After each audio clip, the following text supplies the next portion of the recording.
Hello. How you guys doing? And gals.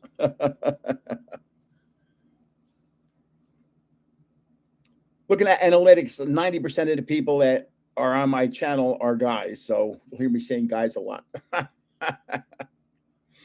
Oh boy. Wow. Hello. Hello. Hello. Hello. You never know when you go live. I have never have any clue how many people are going to show up. I mean, it's Friday night. If I was 30 years younger, I might be out somewhere, but I don't drink, so I'll tell you where I wouldn't be, in a bar. Oh God. So let's start out with this. We're gonna have a giveaway, of course. I don't know what it is yet, but 529. Just say 529 any video, and you can say it on this video and another one, just so I get it.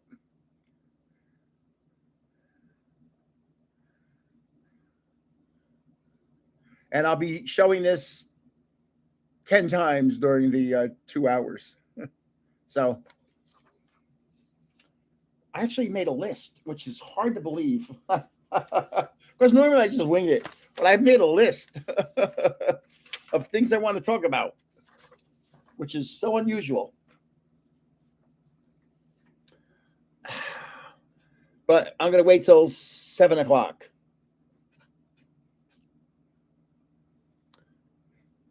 So the Crown Zenith ETB giveaway entry ends tomorrow. We're going to have somewhere between 4,500 and 5,000 people. And the new one's going to start on Sunday. You want to see what is going to be the number one item? The number one item starting Sunday. I can't even see it. It's so darn big.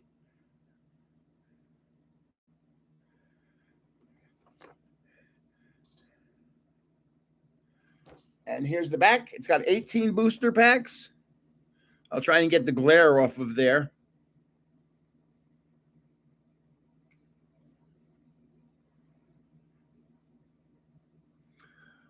I was going to say nothing but Charizard's NBC as the password, but I ended up getting some other cards that aren't Charizard today. And I just saw all these really nice cards, and I was just, I'll take that, I'll take that, I'll take that, I'll take that, I'll take that. So we have another 3 minutes, and I'm really not going to start talking too much about it. So yeah, and there's going to be others. There's going to be other premium boxes and stuff like that. And so there'll be stuff. I'm going to keep it Charizard based. Like Crown Zenith is not easy to do. There's not a lot of Crown Zenith stuff out there. Some of it, there's some really expensive Crown Zenith stuff out there, but there's not a lot. There's I can get Charizard stuff everywhere. But Crown Zenith, boy, oh boy, oh boy. And did I hit? Let me see. Where's my phone? I'm coming up on 42,000 subs. Let me see. I don't think I hit it yet. I think it'll be tonight or tomorrow morning. Yeah, tomorrow morning. I'm still 29 away. Oh boy. 42,000. I remember when I had 150 going, man, that's impossible. How do they have 2 million subs? Oh my God. It's crazy. So you'll be seeing this a million times tonight.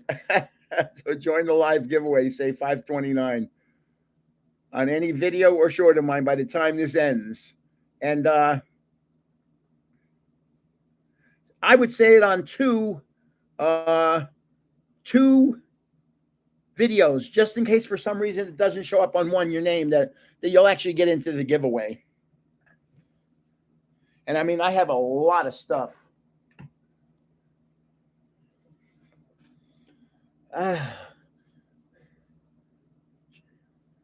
I think everybody got their pins and or well, they're en route if they didn't get them yet, or their stickers. Man, there were a lot of people involved in that one. And one of the pins I had to mail to Scotland. Cuckoo, cuckoo, cuckoo. Oh my gosh. And also, I ended up sending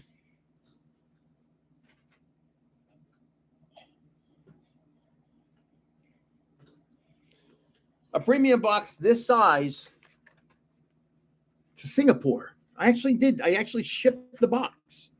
I covered it in cardboard and I put it in a plastic bag and I shipped it. Oh boy, oh boy, oh boy. 6:59 in another minute. Yeah, Prismatic Evolutions, to me, it was the worst hit set ever made. Crown Zenith was wonderful. Prismatic Evolutions was terrible. So last time I'll show this before we get the show on the road. To join the giveaway for tonight's day, 529. And I'll have something online by Monday saying what it is and who won. I don't know yet. I'm probably going to go to a card show this weekend somewhere. I got a lot to talk about. And for the people that are just coming in, this is the new number one item on next week's giveaway.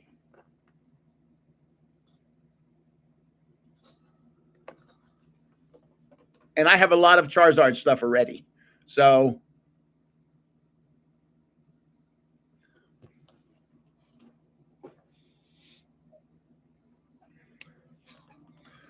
I don't know if you noticed, I put a video on my channel today, a short, about rules updates. And I talked about two things. And I didn't really get too much into depth because I don't want to. Because I don't want people to know. There's some scammers out there that I've caught. And I don't want them to know that I caught them.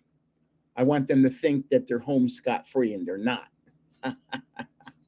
And yeah, so I'm going to play a little game with them. But maybe a week or two down the road, once they realize that they were caught, and I will tell you what they did. And I have a piece of paper here that would shock you. If I was to show you this piece of paper, I'm not going to show it to you. You'd be shocked at what they've tried to do. So last time, and then we'll start. Oh, what am I ripping tonight? Oh, hold on. Last time, we'll do this. The giveaway will be a 529 because that's today's date. And I'm ripping two things tonight. I'm ripping an ETB of Chaos Rising. And just so you know, that's the numbers that I pay for. They don't discount me. And I'm ripping a Paldea Evolved Build and Battle. It's only got 4 booster packs, but there's a card in here. If I'm not mistaken, this is the black Magikarp, if I'm not mistaken. So I love that Magikarp. I have a Japanese version right here. I have my carry case with all my graded cards right there. You can't imagine. Yeah. That's all Pokemon stuff. Oh my God, I got Pokemon stuff everywhere. You need a bigger house. So okay. Let's just talk a little and then I'll start ripping. I'm going to talk about.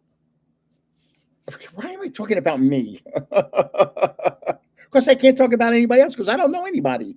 I've only met a couple people so far. I've met maybe 4 people. 1 in Las Vegas and 3 here in New Jersey that said they follow me and that I can't. I don't know their names. I don't know if they're on here. Who knows? But we're going to talk about some of the things I coached. Now my sweetheart Susie, who, in case you don't know, and I'm sure most of you do, that's her. She's downstairs right now. That's me and her. That is me if I had sunglasses on and a hat. And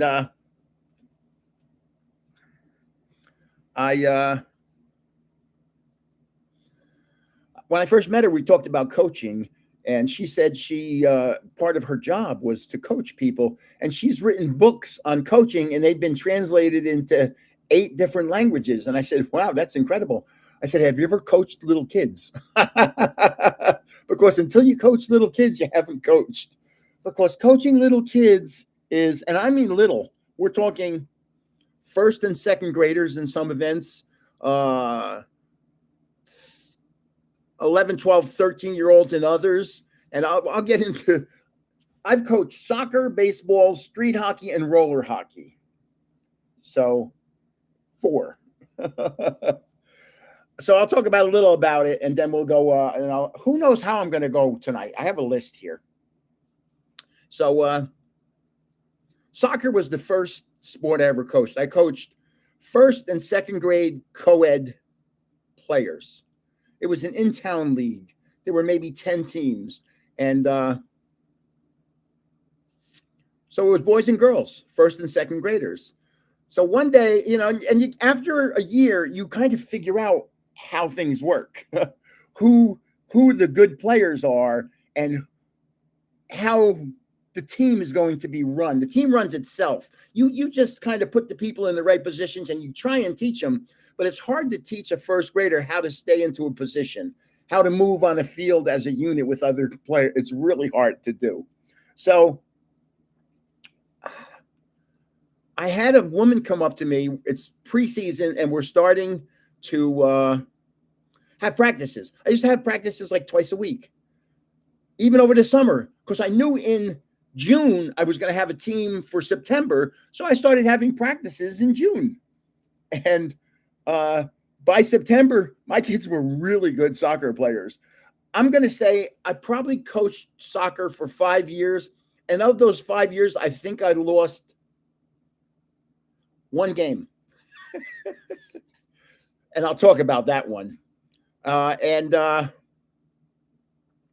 had a woman come up to me and say, hi, I'm whoever, and my daughter's on your team. She's a first grader, but she has 2 older brothers and she's really tough. She's the tomboy, so she should do very well. That's what she said to me. Now, I already had a couple of years experience with first and second graders, and I looked, and I don't lie to them. I looked at her and I said, she'll be lucky if she touches the ball. Second grade boys are bigger, faster, more aggressive, stronger, everything. They overwhelm the game. And so I had all these first and second graders, and the second graders were the stars. They're the ones that scored all the goals. Every time I had I had a penalty kick, I gave it to somebody who never scored a goal, trying to give them a goal. And in all my years, again, it was 4 or 5 years I coached soccer, I never scored a penalty kick. These kids could not put the ball in the net, even though we practiced over and over. But so here's what happened. So I would start practicing in June. School ended June 15th, approximately. So I'd start practicing the next week. We'd have 2 practices a week. And the guy that ran sports, okay, how do I put this?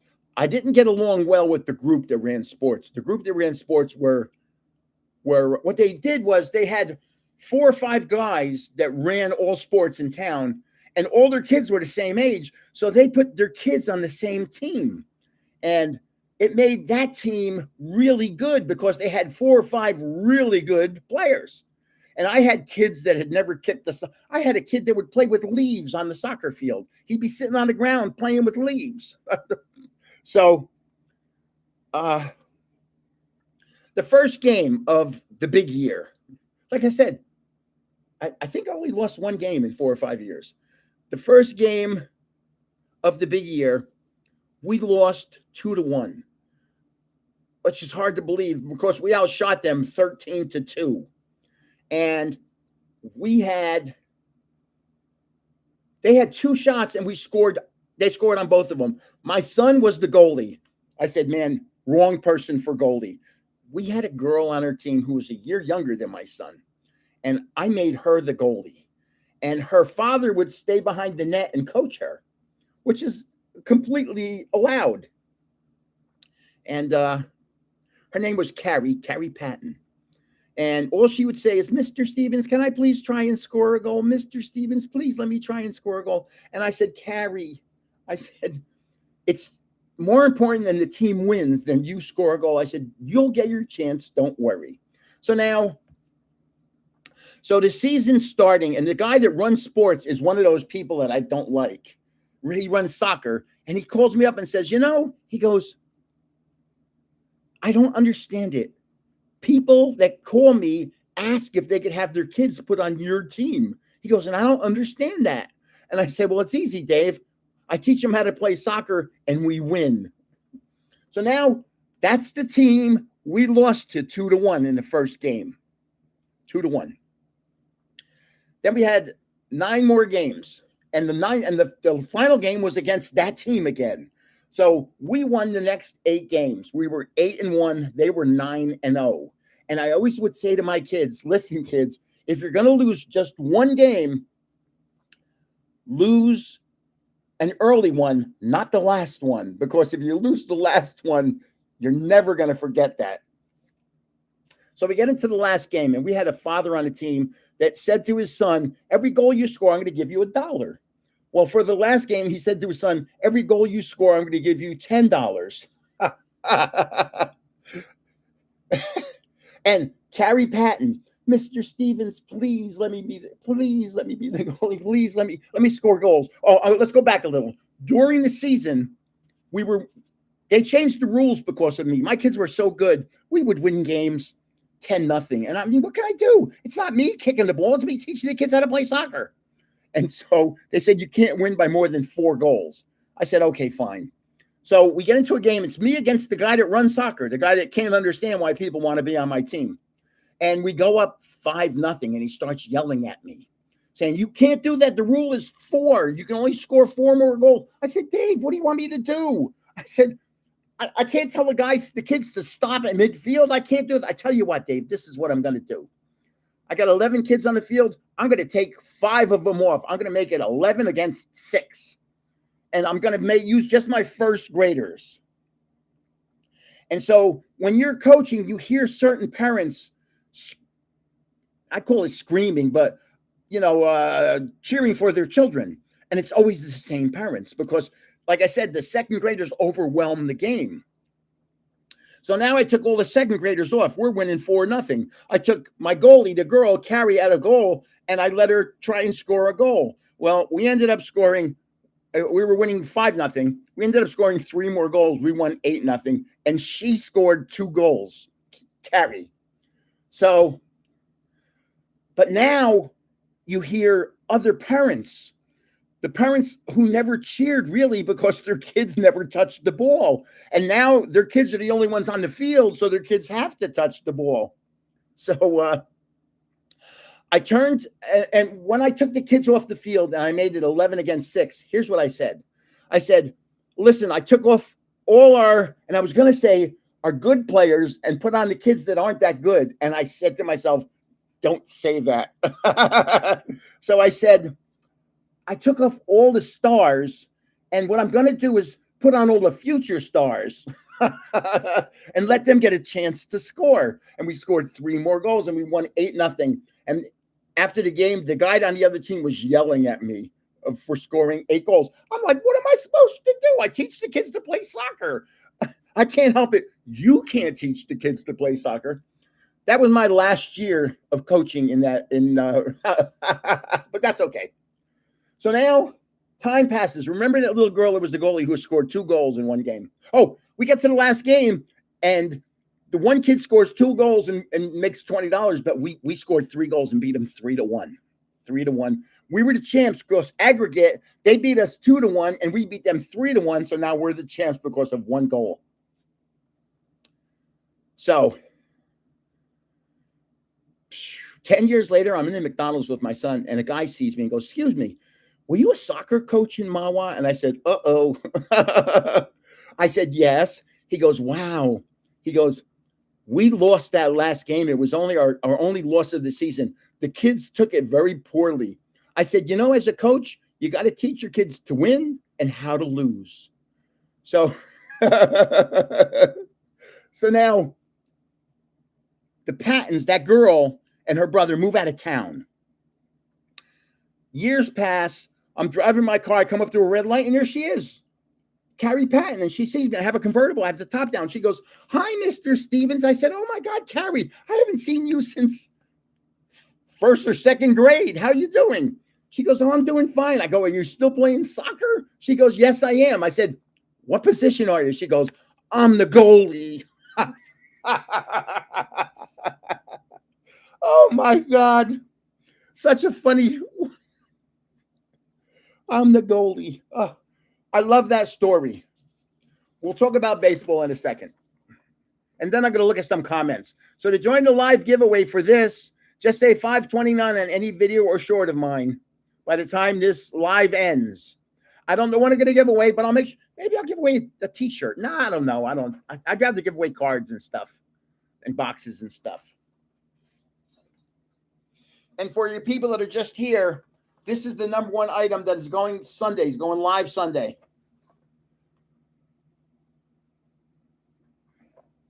That's number one. There's going to be a lot of Charizard stuff. So now, it's Little League time. And those same group of people that run sports that have all their kids on the soccer team have all the kids on their baseball team. So they have a good pitcher, a good second pitcher, a good third baseman, a good shortstop, a good first baseman. I have a mix of kids that have never touched the baseball in their life. And my son's the pitcher because my son is a very good player. So we played them twice during the year and we lost both times, but we lost like 12-8 and 10-6. You know, they were good games. So a coach from the other team, one of those they were called the sports boosters, comes over to me and says, too bad nobody can beat us. I said, what do you mean? I said, we can beat you. He goes, no, you don't have a chance to beat us. I said, okay, we'll see. We had a kid on our team that was friends with my son. Now, my son was a year younger than everybody. So he was like a pipsqueak, but he was a really good baseball player. But he was more of a line drive doubles hitter, and he had a great batting average, but he just didn't have the power because he was a year younger than everybody. But we had a kid on our team so my son, who was 5'3", 110 pounds, well, the kid on our team, we had a guy that was 5'8", 170. His name was Chris James, but he didn't have a father, and he couldn't pitch because he just had no idea how to do it. So I went over to his house one night, and I said, Mrs. James, can I teach your son to pitch? And she goes, sure. So I said, Chris, we're going to teach you how to become a good pitcher. I worked with him all baseball season long. We go through the playoffs. We're in the semifinals against another team, and we're losing. And there's 1 inning to go, and we're losing like 10-4. And it's like, oh, my God, we're not going to make it to the finals against those bozos. So the coach on the other team in the last inning decides to take out the kid that's having a great game pitching and put his son in to pitch. We won the game like 14-10. His son was not. Have you ever been on a team where that happened, where the coach shoves his child down your throat and the child's not good? So we get to the championship game. It's us versus that team that beat us 2 times. And this is the playoff championships. And this kid, Chris James, is pitching. Now, who's catching? Nobody can catch him except my son. My son, who's never been a catcher in his life, is catching the game because he's the only one that can catch Chris James because Chris throws so hard. Well, we go through the game. My son ends up batting 3 for 4. Chris James has 2 home runs. My son scores 2 runs. Chris scores 2. We win the game 5-2. So we're the champions. That was the championship game. Wow. were all the parents yelling on the other team. They were yelling at me for some reason. I didn't do anything. I wasn't the coach. All I did was teach a kid how to pitch. That's all. It's not that hard to do. So it was just, it's one of those moments that, oh, and I went over to the coach and I said, hey, coach, his name was Richie Primus. I said, hey, coach, remember when you said, too bad nobody could beat you? I said, I taught Chris how to pitch. So that's two sports. That's soccer and baseball. Let's talk. I'm going to talk sports, then I'm going to rip. Street hockey. So when they came out with street hockey, this was in sneakers. They had an arena in a gymnasium. They had lined it up in the gym of a Catholic school. And we had two leagues. We had the lower league and the upper league. Now, the lower league, my son was the goalie. My son was a hockey player, but my son wanted to be the goalie. And I'll make this quick because this isn't the upper league is a better story. My son is the goalie, and we won every game. We were undefeated. We had, and they, by the way, this isn't me picking people. This is me just getting, here's 12 kids. Make them a hockey team. And it's like, okay, well, I was a hockey referee, so I know hockey very well. So, and if you saw, by the way, Claude Lemieux passed away 2 days ago. He actually shot himself. He was in such pain. And I have a picture of my kids with Claude Lemieux. So now the upper league. My older son's in the upper league. And there's a team we can't beat. And they were walloping us. They were beating us 12-2. They beat us twice, 12-2 and 10-1. How's that sound? So it was something like, it's hard for me to remember the exact scores, but we got clobbered by them twice. So now we go through the playoffs and we get into the championship game. It's us versus the team that we can't beat. We just can't beat them. So, of course, I knew all the parents. So very quickly, the score is 5-0. So one of the parents comes in, a woman, I can't remember her real name, but she comes in and sits down next to her husband and looks up at the scoreboard and sees 5-0. And she goes, what happened? And he turns to her and says, we're winning. I moved a couple kids around. I put our best offensive player back on defense. They couldn't score. All I said to my best guy who was back now on defense was, you get the puck. Don't worry about trying to just clear the puck out of the zone. And we'd have people just ready to get a cleared puck and score. And we ended up winning the game like 12-3 or 12-4. It was just so funny. The team we couldn't beat. And when that woman came in and saw the score and just assumed we were losing. Oh, man. Okay, so then we had a roller hockey team, and I was a coach. And it was great. We had really good skaters. We built a rink in town, an outdoor rink. I donated a lot of money to that. It was actually built by a person. The chief of police was the guy that ran the roller hockey. And boy, he hated that group of sports people as much as I did. He really did not like him. So that's the sports stories: soccer, baseball, street hockey, and roller hockey. I'm reading my list here. As we'll get to that in a little while, I reffed hockey. I reffed soccer games, and I reffed basketball games. We'll talk about that in a little while. I want to rip, even though it's a building battle. I'm hoping that, I'm pretty sure the black Magikarp is in here. I hope you know what I mean by the black Magikarp. In fact, is it here? Let me look. Hold on, I'm looking. I got all my cards right here. Nope. Hold on.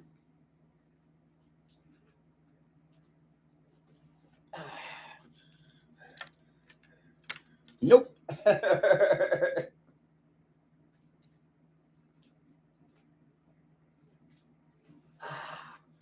It's got to be here somewhere because I saw it just the other day. And you know what's going to be? It's going to be the last card I pull out of the box.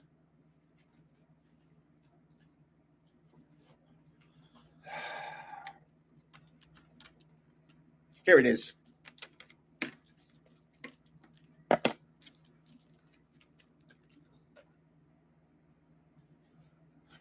When you hear me talking black Magikarp, it's this card.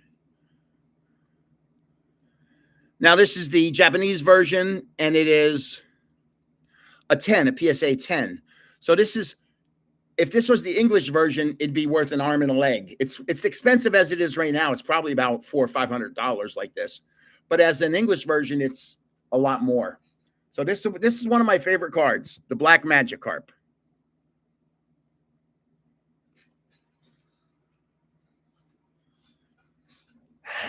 Okay, we're going to rip. And I'm going to put them inside these things. I use these all the time. I get them on Amazon. They're great. They hold a lot of cards. And they come in all different sizes. So here's an example of how many cards. They hold a lot of cards. And they come in small, medium, and really large. Here. That's the really big one. Look at the difference in size. So this one holds at least 150 cards. So let's rip them and see what we got.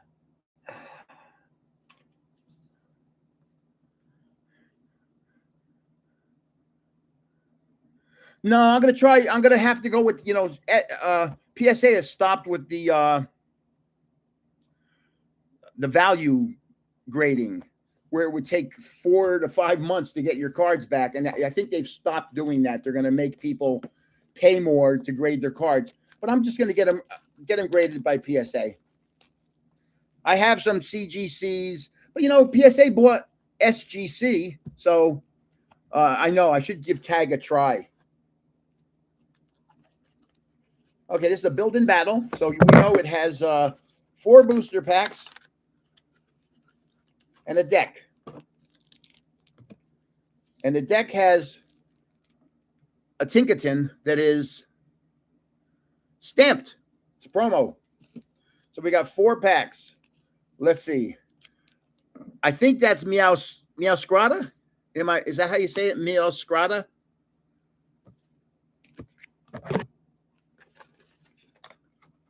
And I always say yes or no, by the way, if I say I think that's Meowscarada. Is that Meowscarada? I think it is. I think that's how you say it. This looks like Quaquaval. Is that how you say the name? Quaquaval? Oh my goodness. I'm not sure who that is. I should know who that is. Who is this?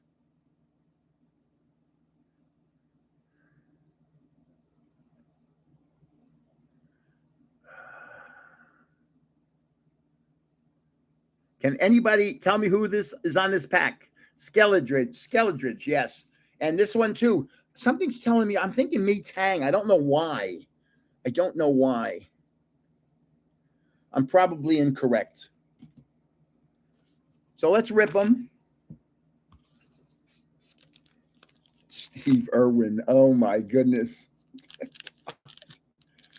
What a way to go. Sir Psyduck's from Australia, by the way. I don't know if you people know that. You see Sir Psyduck there. He won some cards recently. I had to send him to Australia. Pack number 1, Skeledirge. When it's flowering a little more, yes, I'll be glad to show you my garden. Everything's just still getting planted. I'm still planting. So we have Makuhita, Pincurchin, Dino, Magikarp, my favorite fish, Mousehold. See, the next one always messes me up because they all look the same. Tinkatuff, Tinkaton, I don't know.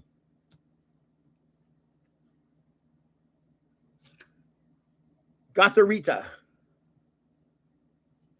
We have a reverse hollow of Great Ball. We have a reverse hollow of Superior Energy Retrieval. We have a hollow of, this should be a full art card, Gyarados. I hope I say them right. I say them the Italian way.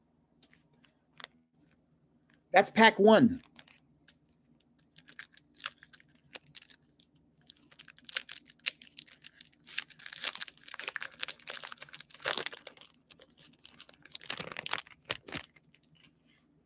Here's pack 2.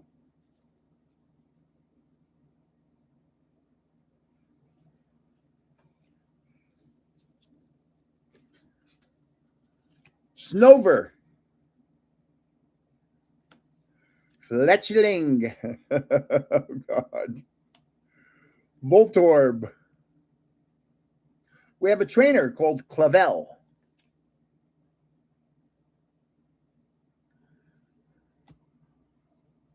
Pessimian.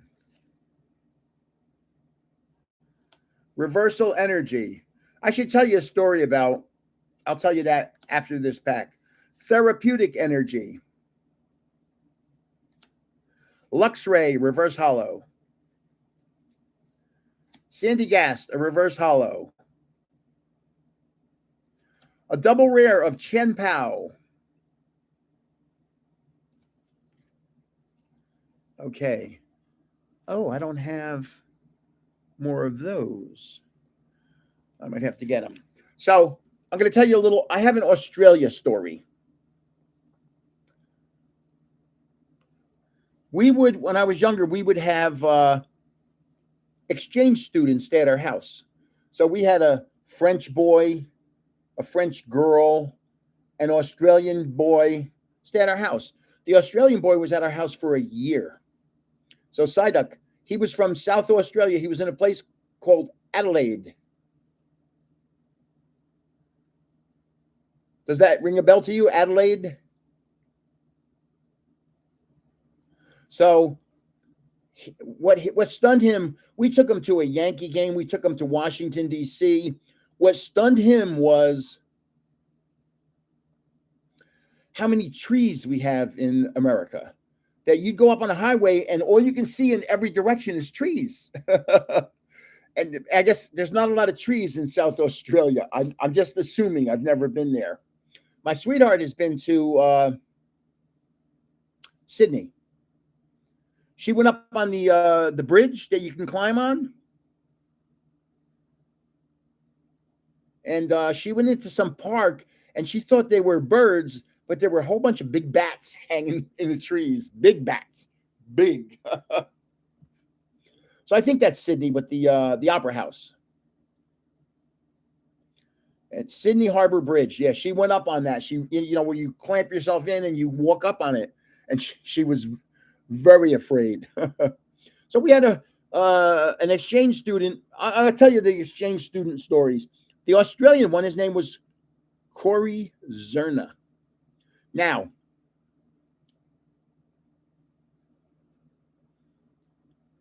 he had the same name as one of my boys.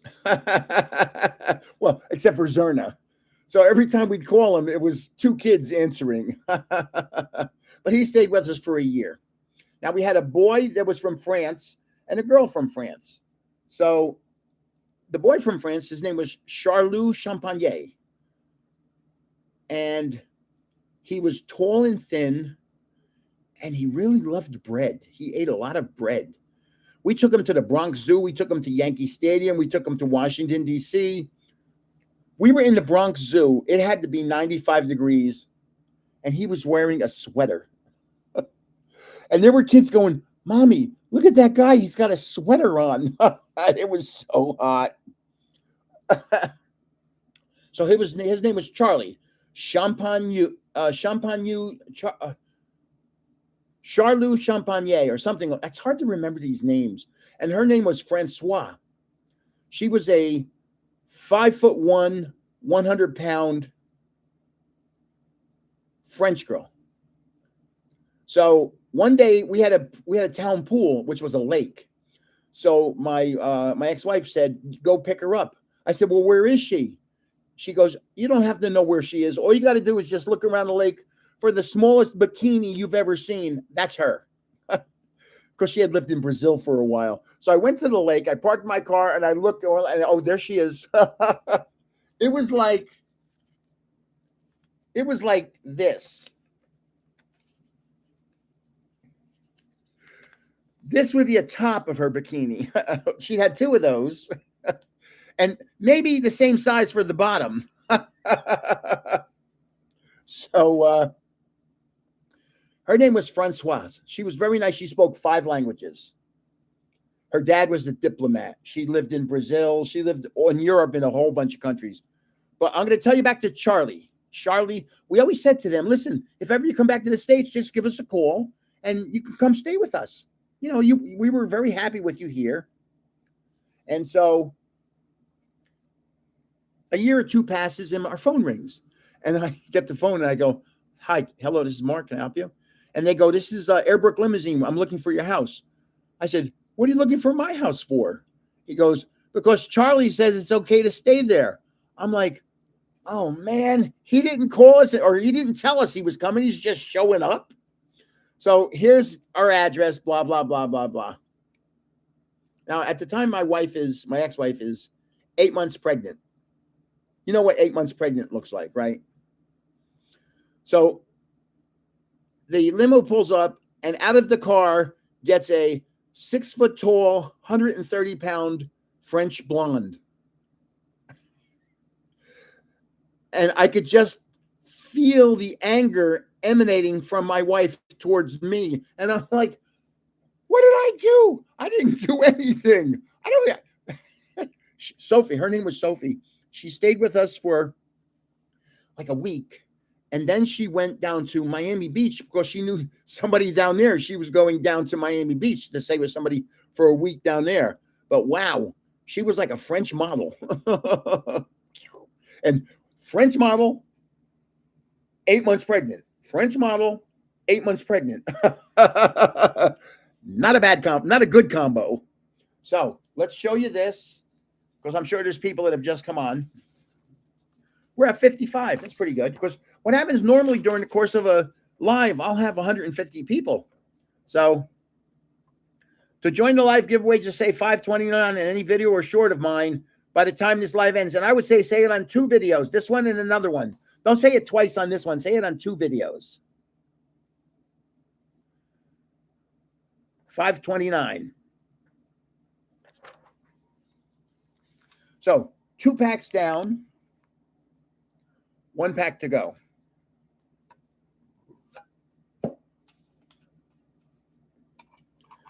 I hope I get another hit. Boy, I'd love to pull a Black Magikarp. Man, I would love to pull a Black Magikarp.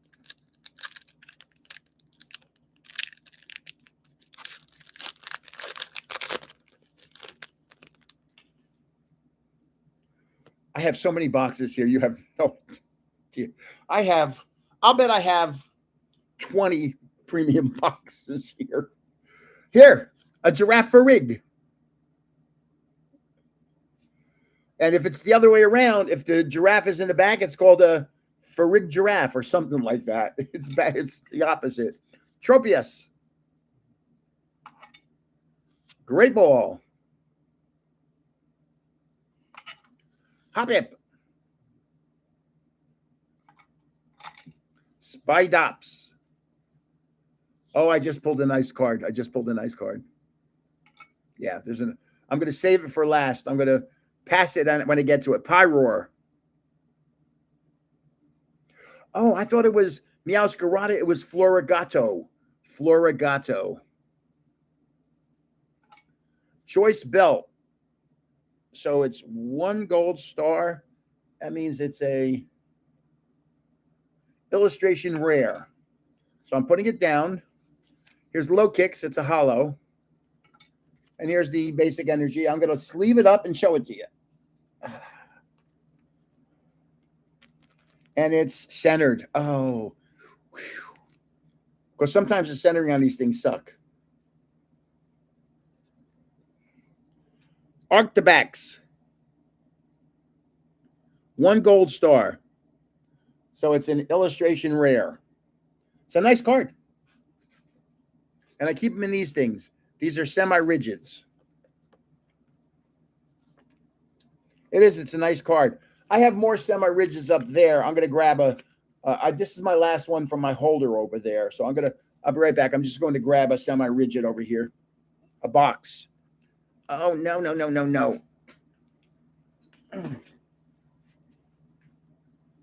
I have too many cards here. I have too many cards here. God.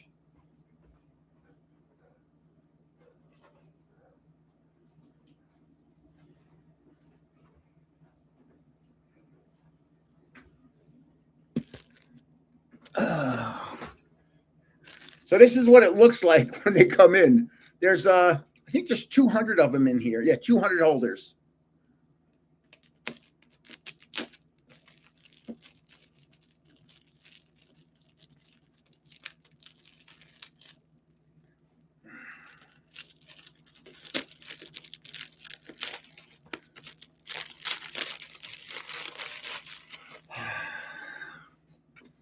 Okay. And you open it up and it looks like that. And there's 50 in a pack. I love these holders. If you send things to PSA, this is what they want them in. They don't want them in top loaders. They want them in these. And these are so much lighter than top loaders. Much lighter.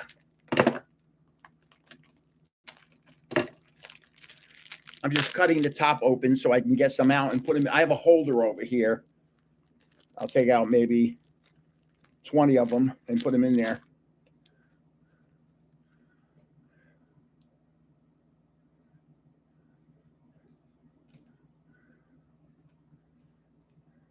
If I have any code, what do you mean by code? I don't understand what code.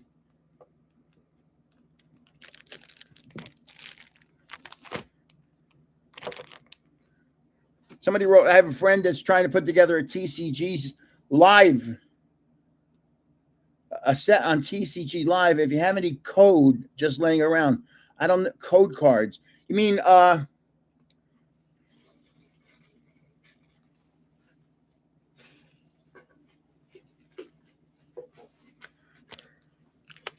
let's rip a pack. It's instead of looking through the garbage trying to find one.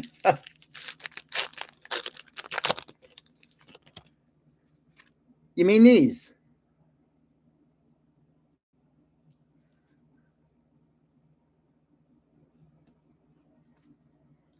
I never keep these laying around. I always chuck them. So I have one nice card so far. Frigibax.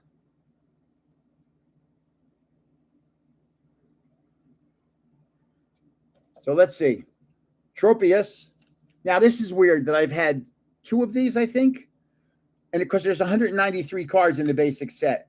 Here's Dunsparce. Paldean Whooper. Oh, come on. Hop-Hip. 2 of those in 4 packs. Pomo. Tinkatuff, which evolves from Tinkatink. Tinkaton.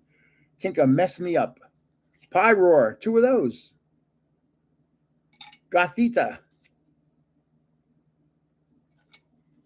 Slaking. That's a hollow. And an energy card. So that's all the Paldea evolved. So I had a double rare Chien Pao and Artabax. So not bad. Not bad. Plus the Tinkaton stamp promo. That's a good box. Too bad they're as pricey as they are. I remember when those boxes were, I think, $29. I think those days are long gone.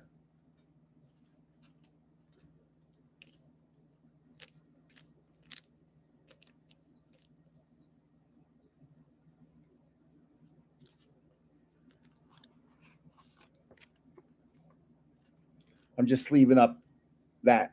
And then I'll talk a little about something. 2 cards. Nice. Can't complain.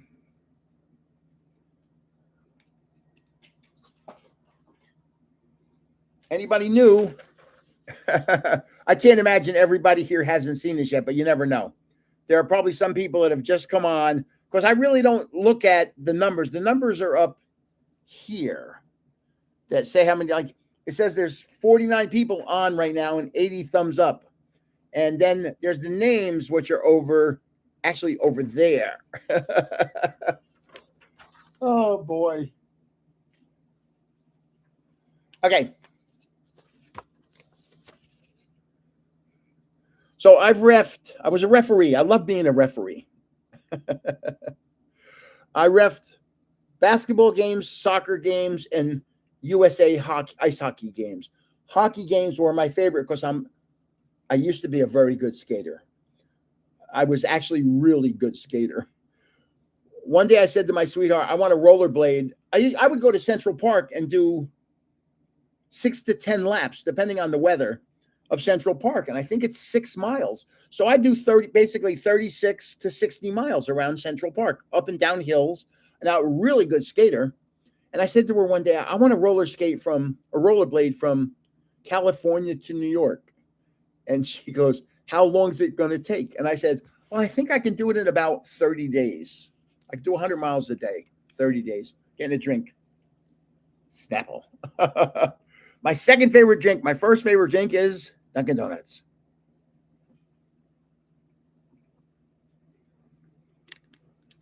So she goes, well, if you're going to do that, I'm going to go with, how long is it going to take? I said about 30 days, 100 miles a day. It's really not, it's very easy if you're a good skater. Skating is really simple. So she goes, well, if you're going to do that, I'm going to go with you. Then I said, well, 30 days now becomes 6 months. We went skating. If you remember the movie Rocky, where he went up those stairs at the library in Philadelphia, where they now have the Rocky statue.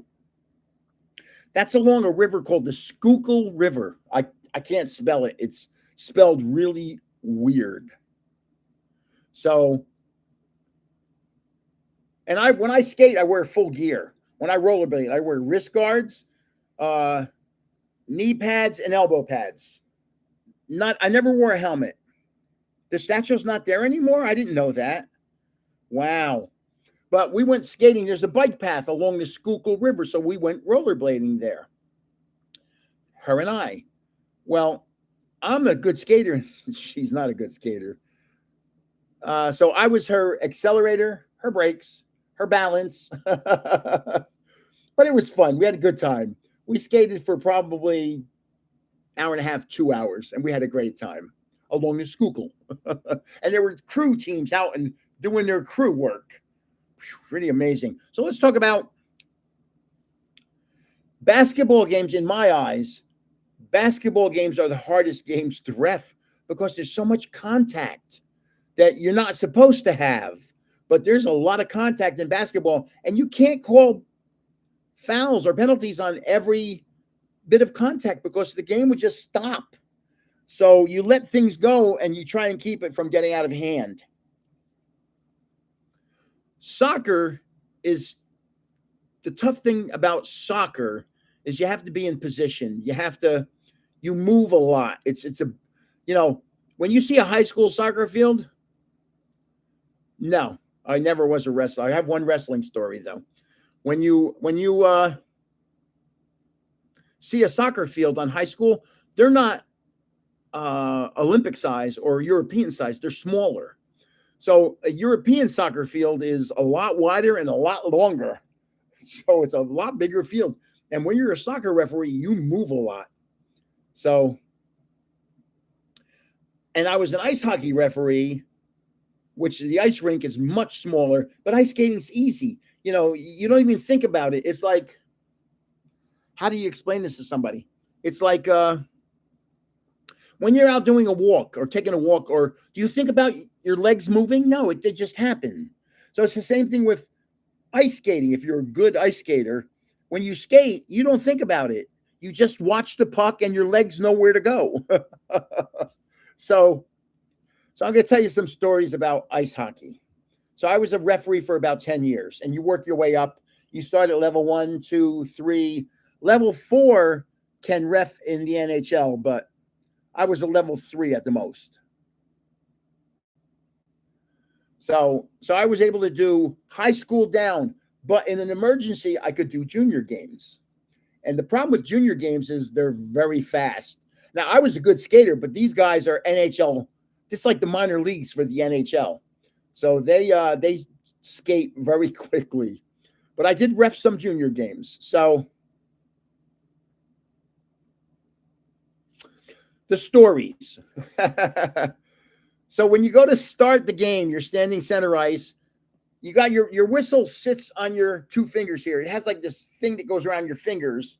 So it stays on. It never comes off unless you pull it off. And you have to pull it off that way. You can't pull it off that way. It has to go off that way. Of course, it has like something that looks like that, and it goes around your fingers. So I go to start the game, and you carry a spare whistle in your pocket in case something goes wrong with the first whistle. So I go to drop the puck, and I'm standing there. I go to blow the whistle, and I go, uh-oh. I don't have a whistle on my hand. So I reach down for my pocket, and I go, uh-oh. And I said, I'll be right back. I don't have a whistle. And I went into the locker room and got 2 whistles and started the game.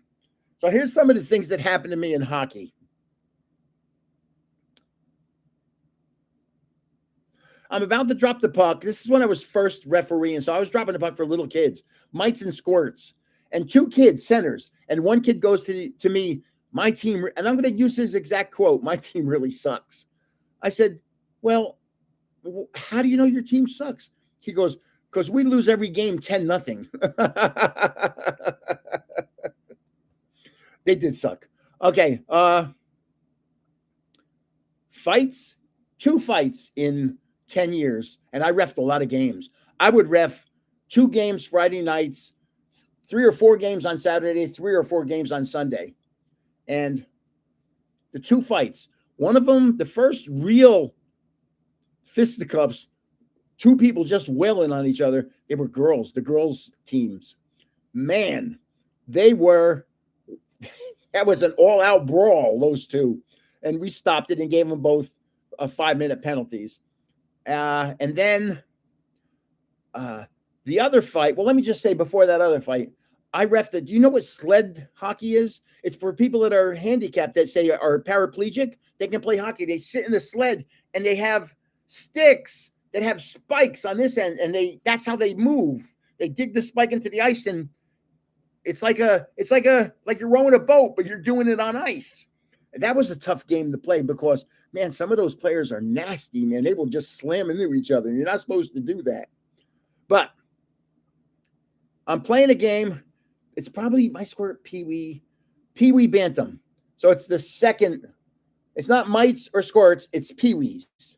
And I'm about to start the game, and a fight breaks out between 2 players. Now, you may have heard this if you've been around watching me do lives. And I'm like, I blow the whistle, and I said, both of you in the penalty box.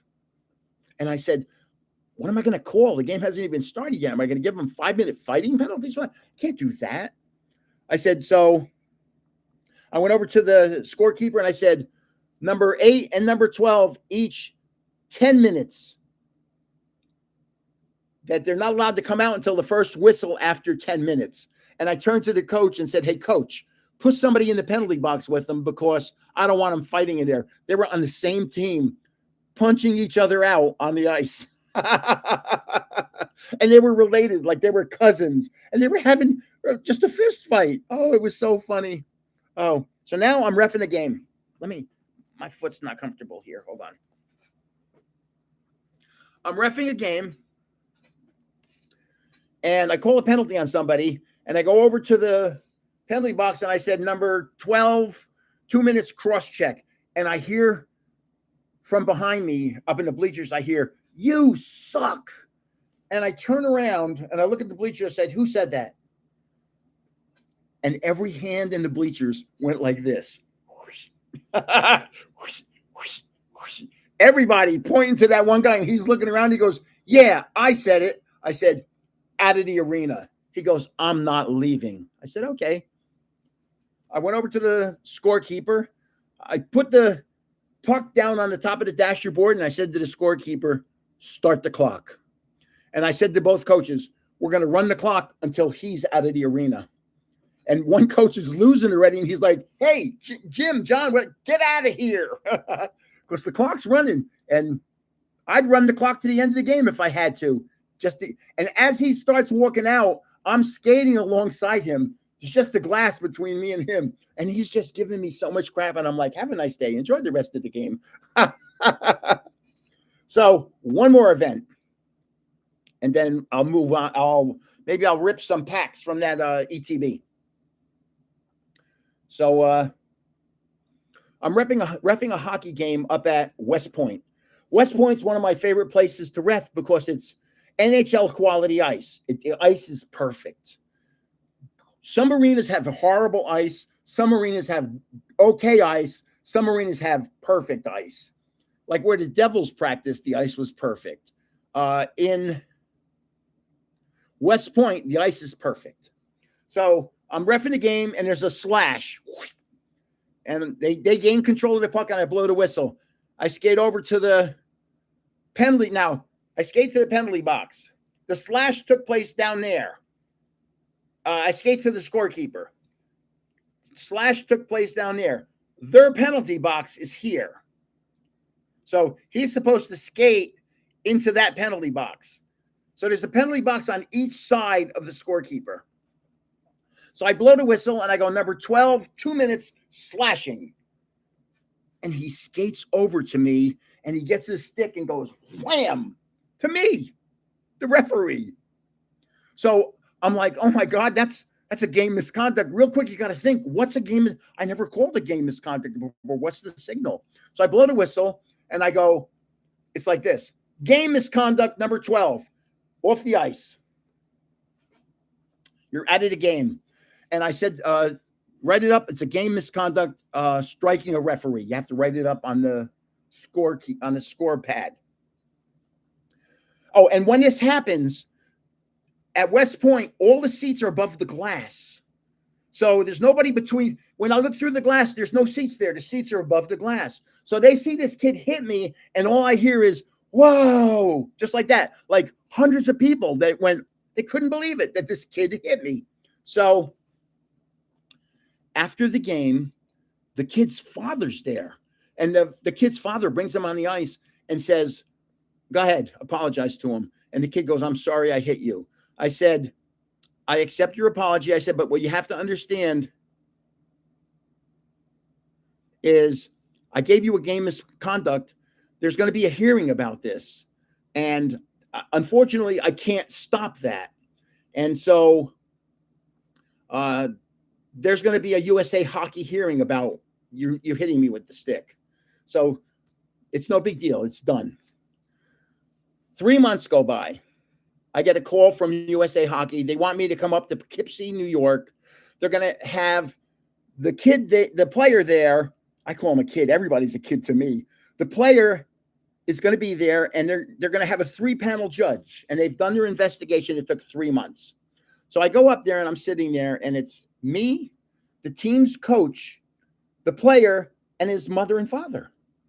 So they asked me what happened. And I said, just like I said, I called a 2-minute slashing penalty, number 12. He skated up to me. He was supposed to go into that penalty box. He skated past it, came up to me, and swung his stick and hit me with a 2-hander. So I called the game misconduct. I go, and when I did that, when he hit me, the crowd went, "Whoa!" And the mother goes, "There was no such noise." And the guy, 3-judge panel, the one judge says, "Let me stop everything right here." He goes to the mother, "Mrs. Smith, whatever your name is, you gave me all these letters signed by parents of players on the team saying what a good, how Jimmy's a good player. But let me read something to you. Jimmy skated past the penalty box and hit the referee with his stick. there was an audible sound from the crowd. He goes, now, you gave that to me. That's somebody on your team saying what the referee just said. So she then says, he fell into the referee. He didn't swing his stick at me. He fell, but he skated past the penalty box to get to me. His father said he fell into me. The kid said he fell into me. So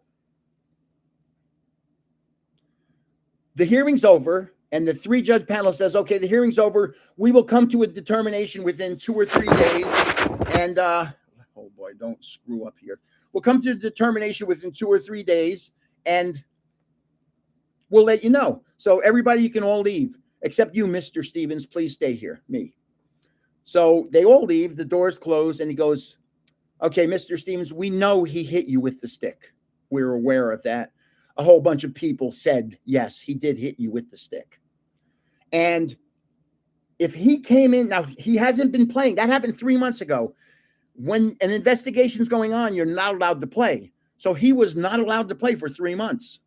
So us as the 3-judge panel, if he came in and said, I'm sorry, I did it, I apologize, I'll never do it again, we were going to let him play tomorrow. But the fact that he's denying it and his parents are lying for him, we're suspending him for 1 year. Now, I'm 6'3", 290, and when I have pads on and skates, I'm 6'7", 350. I look like King Kong out there. The person that hit me with the stick was 9 years old. 9. How crazy is that? And the parents lied for him, and he got suspended for a year because of that. So, one more story. I ref at a whole bunch of hockey arenas, a whole bunch. Now, I have 3 boys and a girl in that order. Boy, boy, boy, girl. Okay, 6'3", 230, 6'3", 240, and muscles. 6'6", 260. The first football game he ever played, he played as the defensive lineman for Don Bosco, the national champions that year. That's how big and strong that kid was. And my daughter, who's 5'9", 5'10", 135 pounds, I would never let my daughter play any sports with my boys because, not that my boys would kill her, but you know what I'm saying. They're monsters compared to her. So now I'm at a hockey game and my son's playing and the other team has a girl on it. And there's a point where my son the girl had the puck and my son skated past her and he wouldn't hit her. And in between periods, I went into the pro shop, and the pro shop knows me because I ref games there. They know me. I've been there a million times. And I said to the guy behind the counter, I don't understand these people that put their girls in with the boys. And the woman standing next to me happened to be the mother of the girl. And I didn't know it. And she goes, her exact words were, my daughter can do anything your son can do. And I looked at her and I said, all I said was, he's 6'5", 245. That's all I said. If he had hit her, he would have knocked her fingernails off. A hockey binder. Oh, I got lots of hockey autographs and pictures and stuff. I have pictures of my boys with Claude Lemieux. You know, I felt sad. Claude was a nice guy. So that's my reffing stories. Let's go on.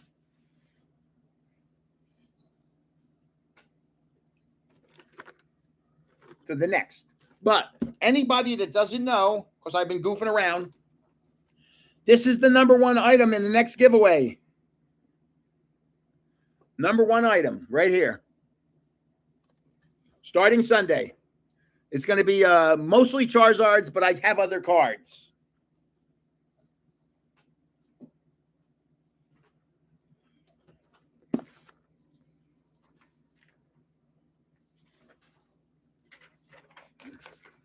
And to enter the giveaway for this live, just say 529 on any video or short.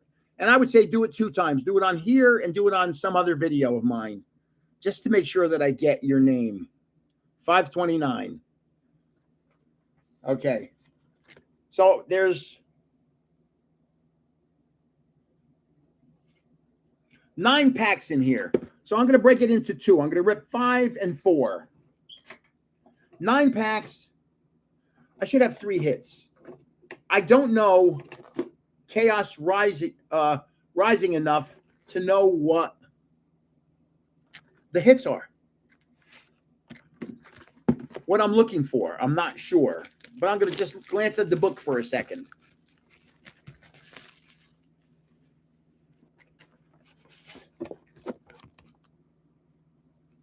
There's a book.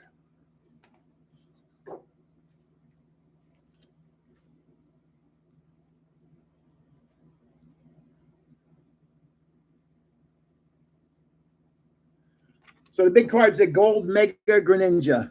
Okay. This is the big card. But there's other Mega Greninjas too, if I'm not mistaken. Chinchino, Mega. I can't read that. Mega Floette. I hope she sings. And there's some trainers. So that's the book. The Player's Guide.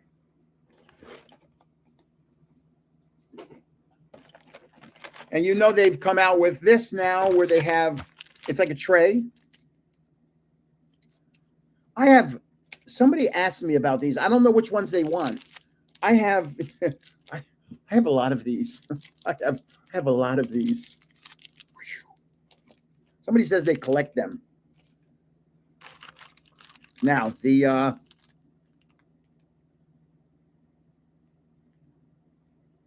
promo is Fennekin. And it's centered. Thank you, Lord. So we have a bunch of these. Oh, we have a Poke coin. With this coin, if you go to Starbucks with the $10 bill, you can get a coffee. I should give the coins away. But I don't have as many coins as I did pins. I don't have that many pins anymore. A lot of people wanted those pins. So I'm going to rip 5 packs right now. Those pins were in high demand. And somebody won the Pikachu pin was the big one, where it was surfing Pikachu or flying Pikachu. You just had to spin the one part around. Somebody won that. I can't remember. I actually told that person to stop emailing me. They emailed me over a course of 3 days about 6 or 7 times, and I said, stop emailing me. Hold on, let me show you something.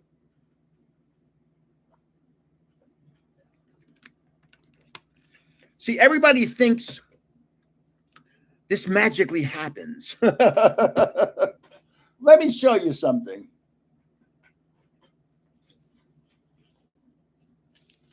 First of all, I hate filling out these things.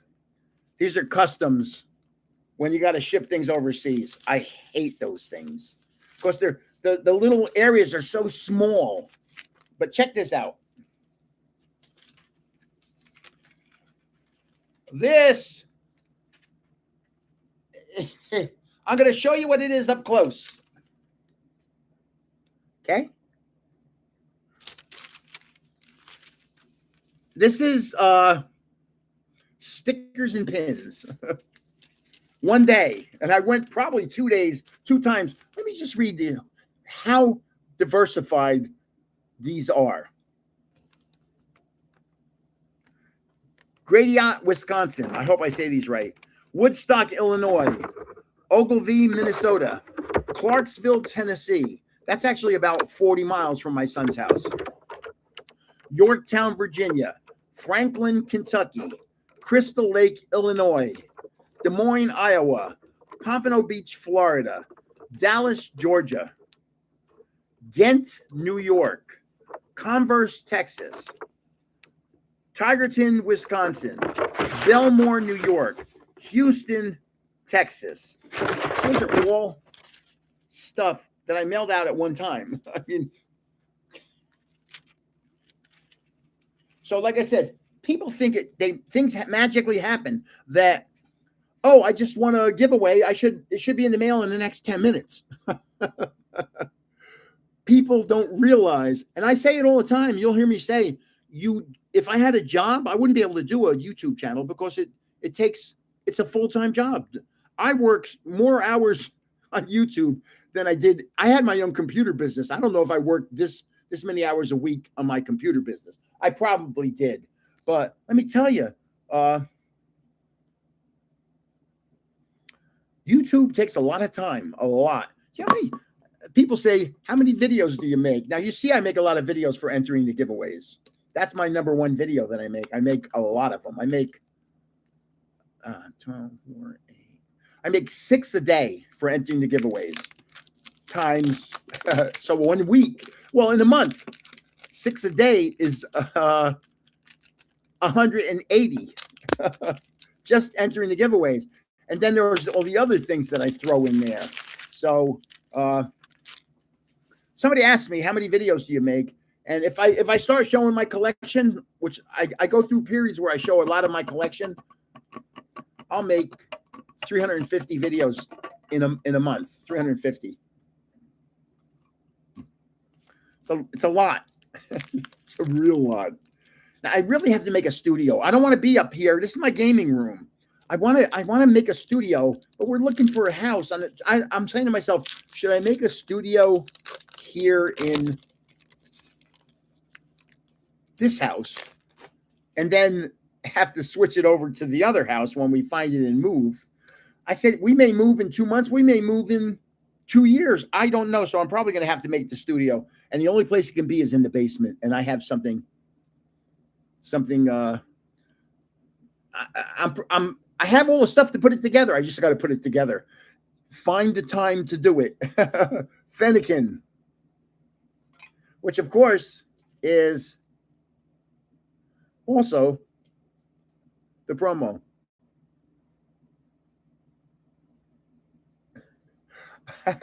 I had somebody during pins and stickers send me an email and said, here's my address. And they gave me the wrong street number.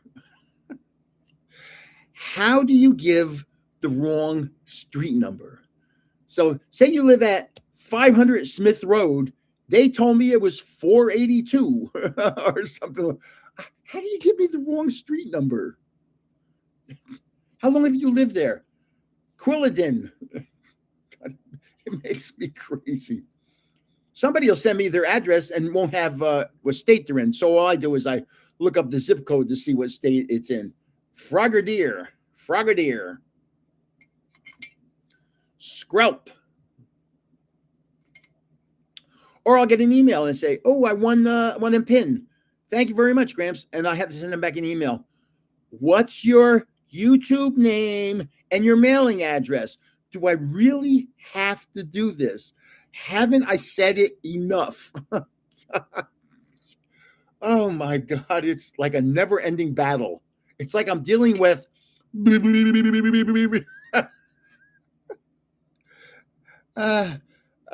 I'm glad she liked the stickers. I tried giving everybody a lot of stickers.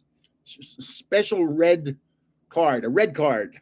That's a red card is soccer, baby. You're out. Avalug, which evolves from Bergamite. Flaffy evolves from Mareep.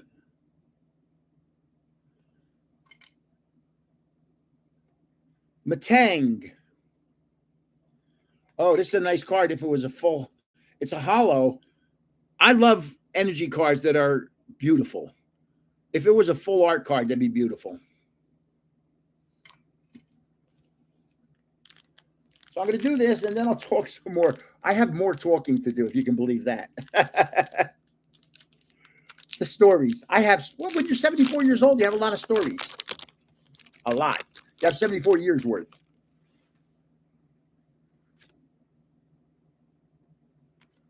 And I went today for my physical, and they, you really can't see it, I don't think. Right there. Oh, yeah, you can. Right there? No, you can't. That's where they drew blood. Phanpy. Here's Flaffy, evolves from Mareep. Here's Vulpix, which of course evolves into Ninetales. Remoraid. Skuntank evolves from Stunky. Metagross evolves from Matang. Deoxys. Oh, here's a reverse hollow of Metagross. Hold on. See, these reverse hollows are so plain. Some of the reverse hollows from back in the day are beautiful. They really did a good job on their reverse hollows. Here's Quilladin. Oh, it's only a double rare. Darn. I just pulled the Mega Greninja. It's only a double rare. I saw Mega Greninja, and I know that's one of the big chase cards in this. But not this one. I've been lucky enough on lives. I've only done about 10 lives. It's just hard to believe. I thought I did about 40. Some of the lives that I've done, I've pulled some really nice cards. Originally, I was going to do a live every 2 weeks. Then I was going to say, well, people are saying, can you do a live again? And I would do every week. And then I'd be doing 2 on a weekend. It's 2 on a weekend is hard to do. It consumes a lot of time. Of course, especially like this weekend, the giveaway, this is going to be a tough weekend for me. And besides, I have to spend some time with my sweetheart. She's downstairs right now. We go looking at houses. We're looking for a house. We've lived way below our means for many, many years. And we're going to just get a little bigger. Here's Esper. Mareep. Minchino. Here's Stunky. That's a good name. I love that name. Here's Meowstic, evolves from Esper.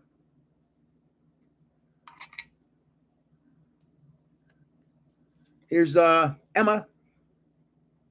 Here's Garbodor, which evolves from Trubbish. And I love how they come up with the name. Like Garbodor to me is a compilation of garbage and odor.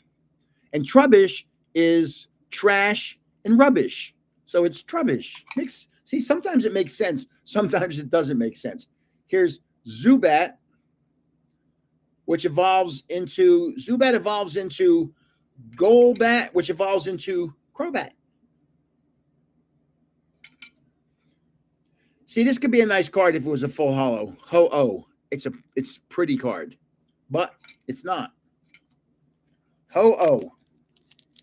You have no idea how many cards I have. I really should have done that this year. I should have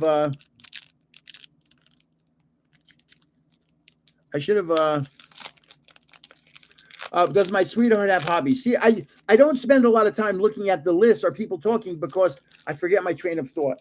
Does she have hobbies? She likes painting. She likes pottery, spinning up whatever she spins. She likes that. She's I'll tell you how we met and all of that stuff. She's got a master's degree in clinical psychology from Columbia University.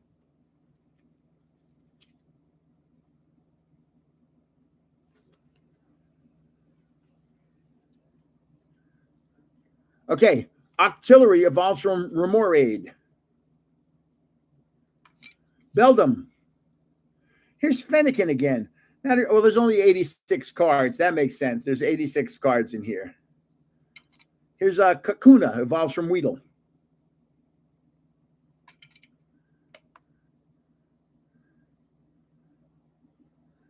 Yeah, she attended Columbia University at night while she was working, so her company paid for. And I'll tell you a story about that in a little while. Roxy's performance. Let me rip these 2 packs. Let me make a note so I don't forget about it, because I'll forget. I have a great story.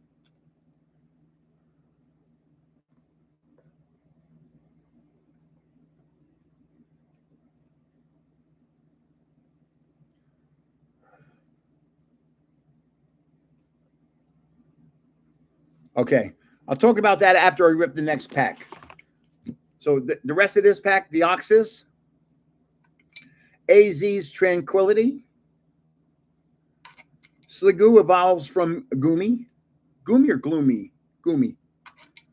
Bergamite evolves into, the one that looks like that sunk the Titanic. Looks like an iceberg. Goodra from Sliggoo. I'll tell you that story in a minute. It's a great story. I'm real good with math and calculating in my head. I used to be really good. As I get older, I think it becomes a little muddled. I've been doing a lot of shopping. I've got a lot of Pokemon. I want to rip Pokemon packs at like famous places. I want to rip one at the Empire State Building, at the World Trade Center, at Times Square, stuff like that. I should have done it when I was out in Vegas. I could have ripped it at so many places. I didn't know. I didn't think about it. Here's Bergamite. Matang evolves from Beldum. Golbat evolves from Zubat, baby. Here's Chespin. Here's Deoxys again. Tranquility. Here's Skuntank evolves from Stunky. That's a great name. Oh, I got it. Wow. Watch what I just pulled. Wow. Okay. That's a reverse holo. I'm just going to show it to you. It's a special illustration rare. Look at that card. That is beautiful. Oh no, what just happened? What did I do? I opened a window. Like, huh? That is beautiful. That is, and is it centered? Let me look. No, it's right, left. It's off. I don't know if you can actually tell. It's much wider on. Let me look. It's much wider on this side than it is on this side. So that's not one you send to PSA because it'll automatically come back the most a 9.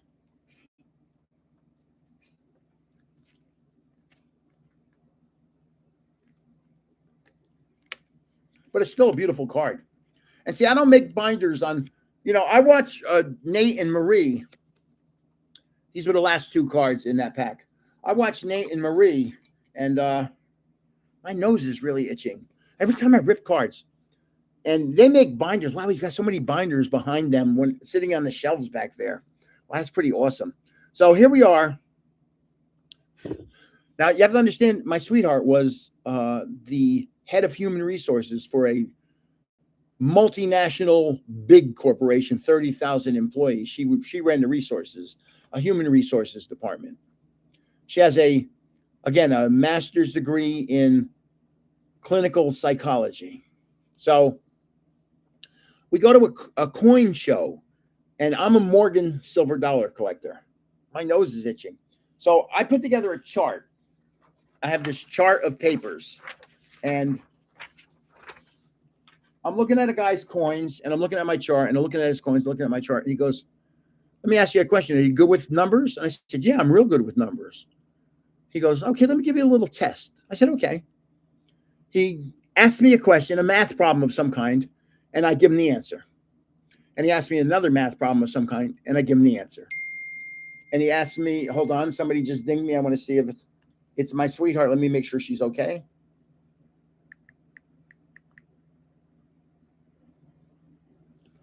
Yes. He asked me about 5 or 6 questions, math questions, and I give him the answers. And I can see what he's doing. He's leading me somewhere. He's leading me. So he asked me the final question, and I give him the answer, and his mouth drops. He goes, "I've given that test to 1,000 people." He goes, "You're the first person that's ever answered the last question correctly." I said, I realized you were like leading me, but you have to understand, I was actually doing the math in my head. So I wasn't going along with your lead. I was actually doing the calculating in my head. So when you asked me that last question, I did the calculations and I gave you the answer and I was right. He goes, wow, that's incredible. The first person out of 1,000 people. We walk out of the coin show. My sweetheart says to me, she goes, do you know I hire the senior finance people for the company I work for? It's a company called Becton Dickinson, BD. She goes, I hire people with PhDs, multiple master's degree in finance, accountants that have PhDs. She goes, that test is called, and she knew the name of the test. And she goes, I give it to every senior finance person that I hire, every one of them. She goes, not one of them has ever gotten that last answer correct. You're the first person I've ever seen get that last answer correct. How bizarre is that? Hey, Grandpa, hey, didn't even go. So, but here's the weirdness that I have inside my head. See, you might have heard some of these stories. You might not have heard some of them. I don't know. I never know who's on, but let me just do this because I see some new names. To join tonight's giveaway, just say 529 on any video or short of mine by the end of this live. Okay? 529. And you can say it on multiple. Do it on 2 videos. This way, I make sure I get your name there. She's screaming in the car. Oh, my. So, we watch Jeopardy a lot.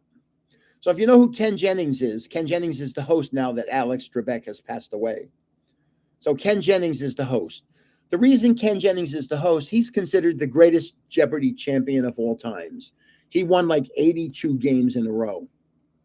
And so one day I'm sitting on the couch with my sweetheart. We're watching Jeopardy.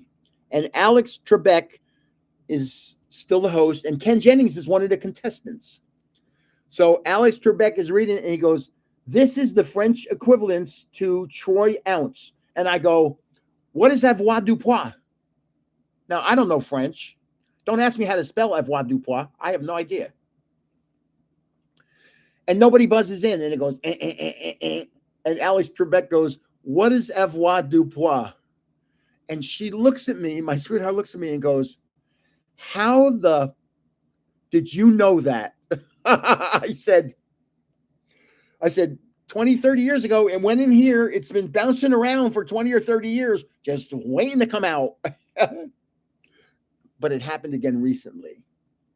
We were watching Jeopardy, and Ken Jennings is the host now. And the thing was, the Nobel Prize is awarded in Stockholm, except this one time it was awarded in another capital city. And I said, oh, what is Oslo? And nobody buzzed in. And Ken Jennings goes, And Ken Jennings goes, what is Oslo? And she looks at me and goes, how do you know this? And I said, I had to read it 20 years ago or something. Somebody had to hear it 20 years ago, and it's just sitting in there waiting to come out. So, like, I know the most obscure trivia. Oh my God, it's bizarre. Like, you know the game Simon? That little boo, boo, boo, boo, boo, boo, boo, boo, boo. Does anybody have that game, Simon? I'm looking at the comments over here. People are saying 529. Nobody has Simon? I've already gotten up to 29.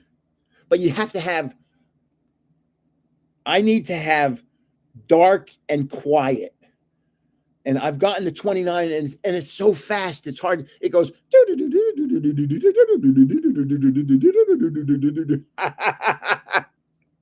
And I've gotten to 29. And I was stunned that I got that high. I just couldn't believe I didn't make a mistake.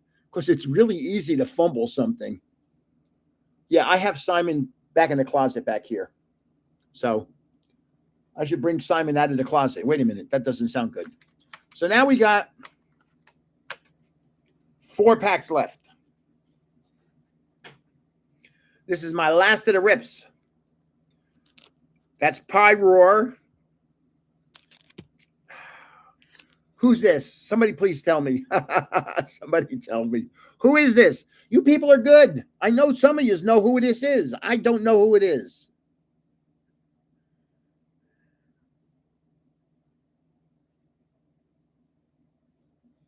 Yeah, 29 was. Yeah, I've never done 28. 29 was just that lucky day. So does anybody know who this is? Mega Floette. See, I should know that. I should know that. Oh man, this is really annoying.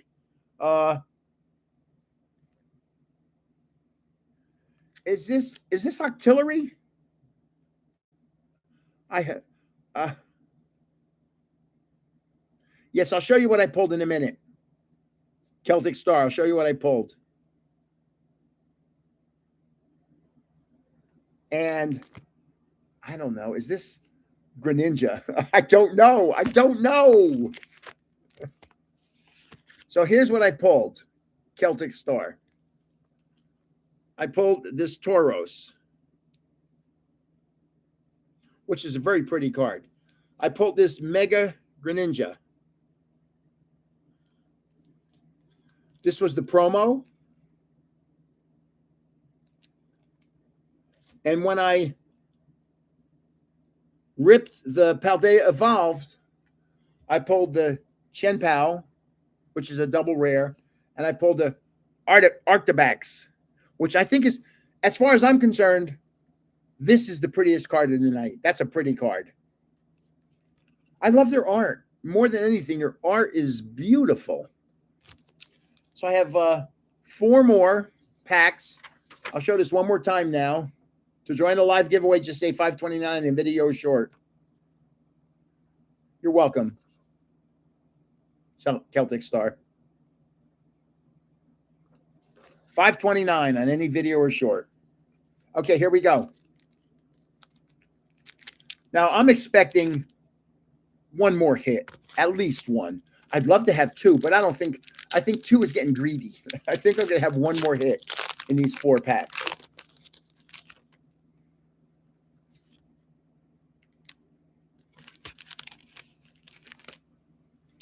Oh, and anybody that's just come on recently, this is the #1 item in the next giveaway.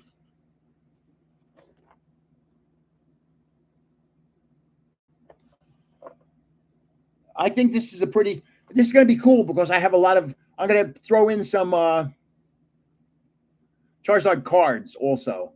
So I have the promo also of this in a card that I'm going to throw in there. And it's an expensive little promo. But it's cool. It's cool. I'm lucky that I can do this. Wow.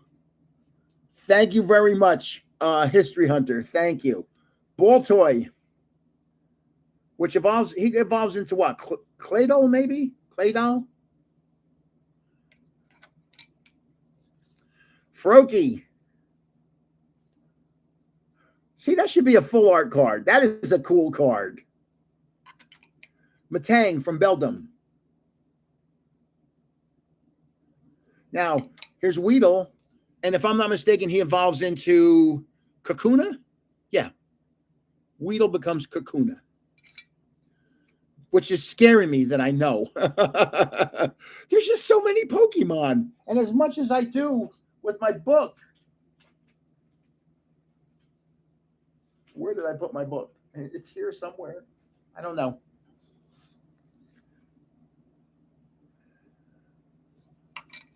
Ferrothorn from Ferroseed.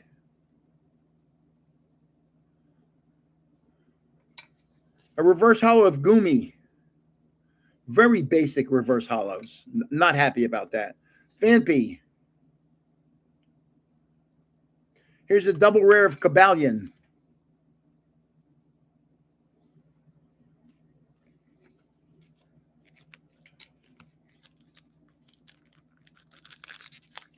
Oh, I'm going to rip 2 here, and then I'm going to talk a little, and then I'll rip 2 more to end the 2 hours.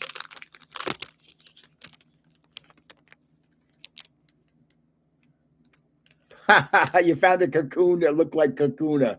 That's scary. Okay. Here's Lit Leo.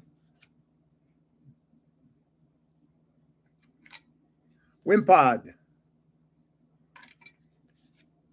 Punkaboo.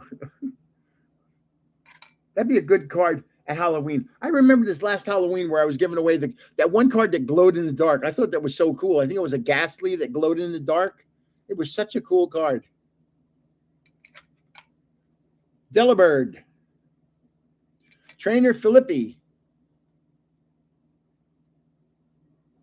Galissapod, which evolves from Wimpod. Ferrothorn evolves from Ferroseed. This is a reverse holo of Deoxys. And we have Nitro Energy. I'm going to talk a little because I got 2 packs left and I don't want to run out. Okay. Here's some of the stupid things Now I'm 74. I've had a couple jobs in my life. So just recently, I took my sweetheart over to my hometown, which is from here. I mean, moved over to Glen Rock, Fairlawn. I lived 3 towns from here. Oh, you did win the Ghastly. How nice. I say I would never know because I get rid of all the names, the winners and stuff. After like a week and a half, 2 weeks, I just delete them all because otherwise my computer would be overwhelmed with stuff. So, and then somebody will say a month after the giveaway, oh, I won this. And I'm like, man, I can't check. I'm not going to go watch a video for an hour or 2. Like, you're supposed to answer within 3 days. So I took my sweetheart to where I lived. And I was a paper boy at 12 years old. I had a Schwinn Stingray. Does anybody know what a Schwinn Stingray is? It had the banana seat. It was a really popular bike. It was beautiful. Had a racing slick as the back tire. So I used to, a paper boy, I had 100 people on my route, 100. And after school, I would have to deliver an evening news. It was called the Patterson Evening News. And I would deliver 100 news. So I took her on a ride to show, because I still remember the streets. I did it so many times. I'd go up this street, go over here, go down that street. You know, I took her on the route. It had to be 5 miles long. And I did it every 6 days a week, every day. Do you know how much money I made a week delivering 6 days? I made 12 cents per customer. 12 cents. Think about that. 2 cents a day delivering the newspaper. Now, the difference, the thing about that is everything was a lot. Like I'd buy a candy bar, the big candy bars, you know, like that big were 5 cents, or a pack of cards, baseball cards. That's why I had a big baseball card collection. They were 5 cents. And I would just, and I, of all my friends, I was the only one that was a paper boy. So 100 people, 12 cents. That's $12 a week I was making. And when a candy bar is 5 cents, $12 is a lot of money. And pizzas were maybe $3. So we'd all meet at a house on the weekend and we'd watch the monster movies, creature features or something with Count Zacula, maybe? Count Zacula, I think. And we'd order a pizza. And I was the only one, and they'd deliver it, and I was the one that had the money, so I'd buy the pizzas. But it was pretty cool just to show my sweetheart how much I worked. Now, that was one thing. Then I was the dishwasher in the diner. $3 pizza back we're talking 62 years ago. Gas was 20 cents a gallon back then. Ground beef may have been 39 cents a pound back then. I don't know how much cigarettes were because even though my parents smoked, I don't think I ever bought them cigarettes. I had to go to the store and buy them cigarettes. I don't remember that. So I was the dishwasher in the diner, and all I really had to do was clean off the dishes, put them in a rack, put the rack into the dishwasher, close the doors, turn it on. After a minute, it would be over.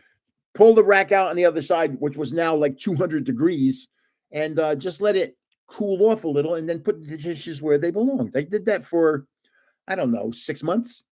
It was, I loved working in a diner because they were always trying to feed me. I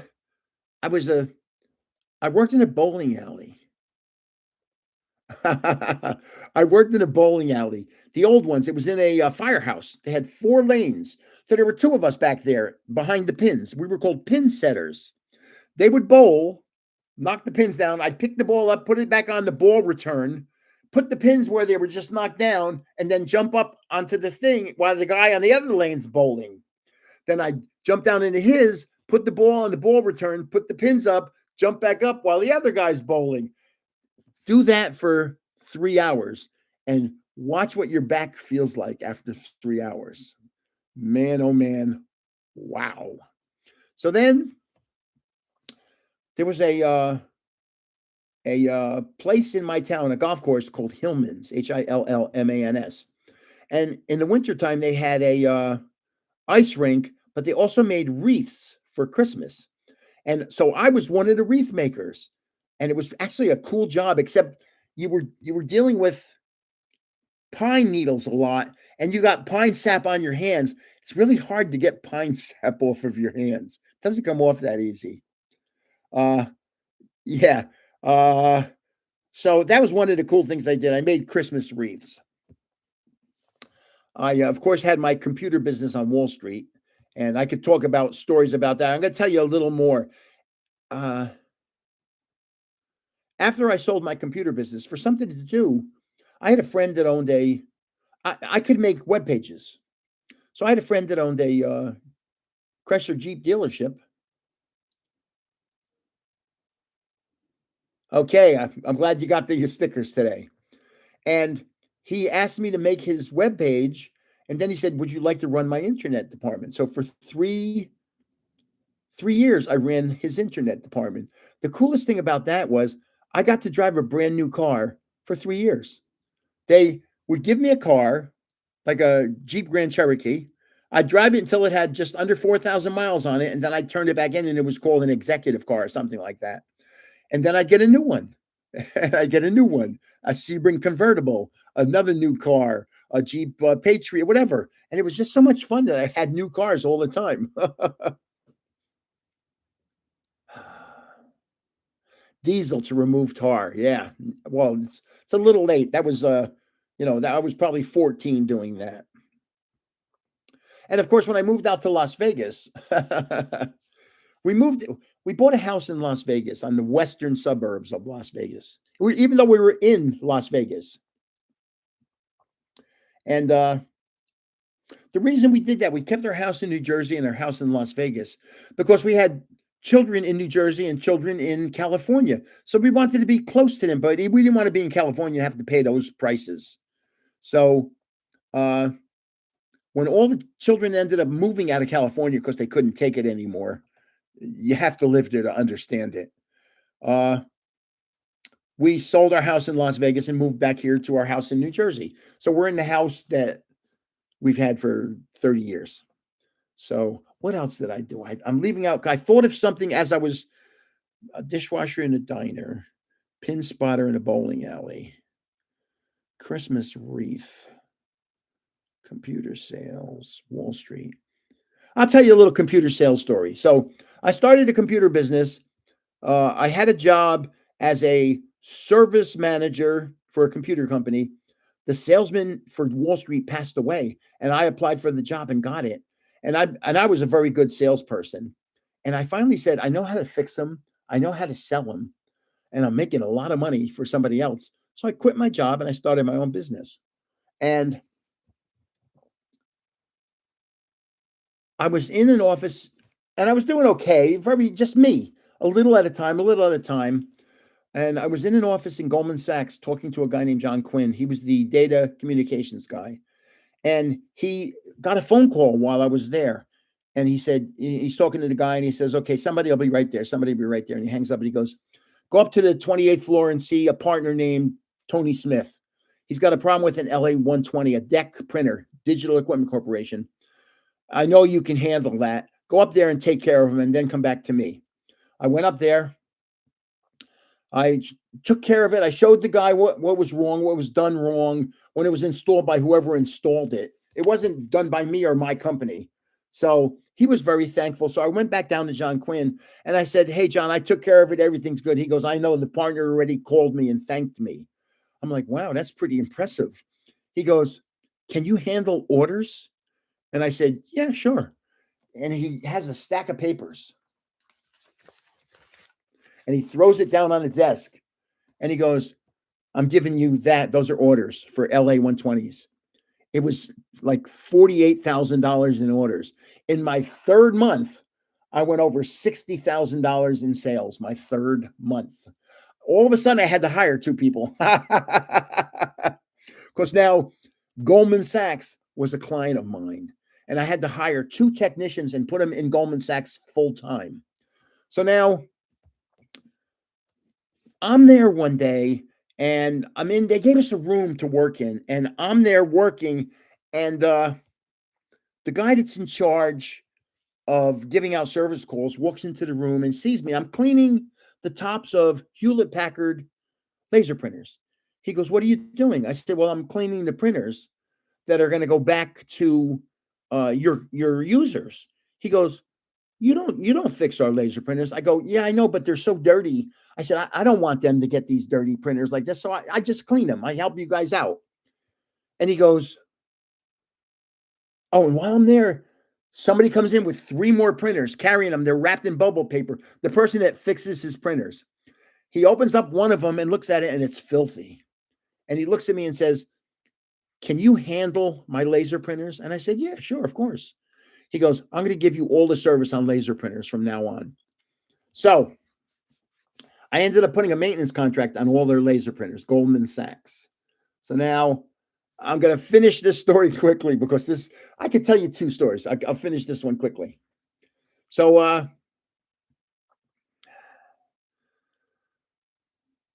I'm out at, I think it was, I can't remember who it was. It wasn't Club Med. Club Med was something else. I'm out at a customer trying to get their business. He goes, we want to put 12 laser printers. He's in Wall Street. We want to put 12 laser printers on a maintenance contract. Can you handle it? I said, well, yeah, of course. I said, we do Goldman Sachs's laser printers. He goes, well, how many laser printers does Goldman Sachs have? And I said, well, last count, a little over 5,000. And we had them on a maintenance contract in 4 or 5 buildings downtown. Goldman Sachs had a whole bunch of buildings downtown. Over 5,000 laser printers. So I ended up getting that. But I'll tell you one more story. I got called from Club Med, pompous guy. I go in his office. I'm wearing a 3-piece suit. He's wearing a 3-piece suit. Imagine me in a 3-piece suit. And he's got this order for $12,000, which is a really small order. And he goes, you tell me why. There's 100 companies just like you. He's got a deep voice. He goes, you tell me why I should use you instead of those other 99. And I said, sure. I said, I'm a really good salesperson. I know my products very well. I'm very technical. And I said, I train all my technicians. They're all very good too. I go, and if you ever have a problem with a technician of mine, I'm the boss. You can call, you know who I am. I said, let me ask you one question. I said, where'd you get my phone number? He goes, Citibank told me to call you. And I went, and he goes, you got a point there. Citibank was doing something called time sharing, and they would send their salespeople out to sell time on their computer systems that you would log into their computers with a modem. And their salespeople would then recommend me, because they knew I knew what I was doing, to provide the hardware for their customers. So that's what this guy was. He was going to be a new user of Citibank. And Citibank recommended him to call me. And I gave him the best answer. Where'd you get my phone number? Citibank told me to call you. And I went, do I have to say anything else? I mean, yeah, I got his business. 2 more packs. And it's 8:48. And then we'll talk about, when I'm done doing this, I need a rest. I don't even understand why this is it's tiring to do. By the end of the night, I'm exhausted. Oh, I got one more page. I really want to talk about that too. Let's do this first. We've got Gumi. Donphan evolves from Pathy. Yeah. Phantump evolves, I think, into Punkaboo. Trubbish evolves into Garbodor. Man, I can't believe I'm finally getting it. Adversity Policy. Sudowoodo. I love that name, Sudowoodo. And look at him. He's like some kind of wacko. Angie Floette. Great Hall Net. It's a reverse hollow of Froakie, a hollow of Xerneas, and an energy card. Now, and I want to get this done, then I'm going to talk about one more thing, and I want to ask some questions. I'm going to try something I've never done before. Last pack magic, baby. Last pack magic. Or not. Sliggoo evolves from Gumi. This looks like a Thanksgiving Day parade in New York, Emolga. Quillfish. Lit Leo. Adversity Policy. Tauros. Angie Floette. Trubbish. Oh, look at this. Oh, boy. Nitro Energy. I just pulled a ultra rare full art right here. That is, I don't have any of that. So that's a nice card. Let's see. Let's see if it's centered. Yep. I might send that into PSA. It's a nice card. Okay, here's the last thing I want to talk about.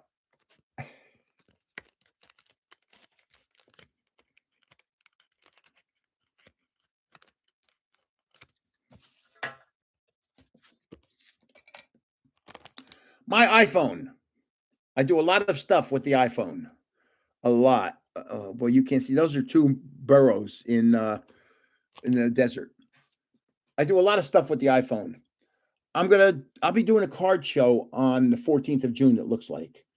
The one at the local high school.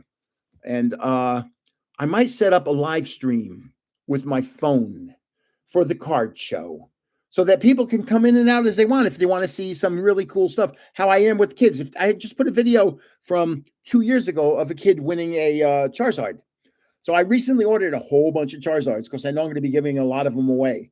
So I just ordered a whole bunch from TCG Player. And I'm going to have to do a test run. So maybe sometime tomorrow or sometime Sunday, you may see me come online with my phone doing a live stream as a test. So if you can join me, just even if it's for 30 seconds, because I just have to test to make sure I know how to do it. Because I have to give it a try before I set up at a card show.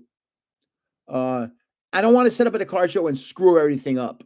So that was my last thing here, was to talk about a live stream to run as a test, because I want to do a live stream at the card show. Because I was at a card show, there's the one in that high school about 2 weeks ago, and one of the vendors said, "Hey, your grandpa." And I said, "Yeah." Your grandpa. Let me think about this. So he goes, "Your grandpa."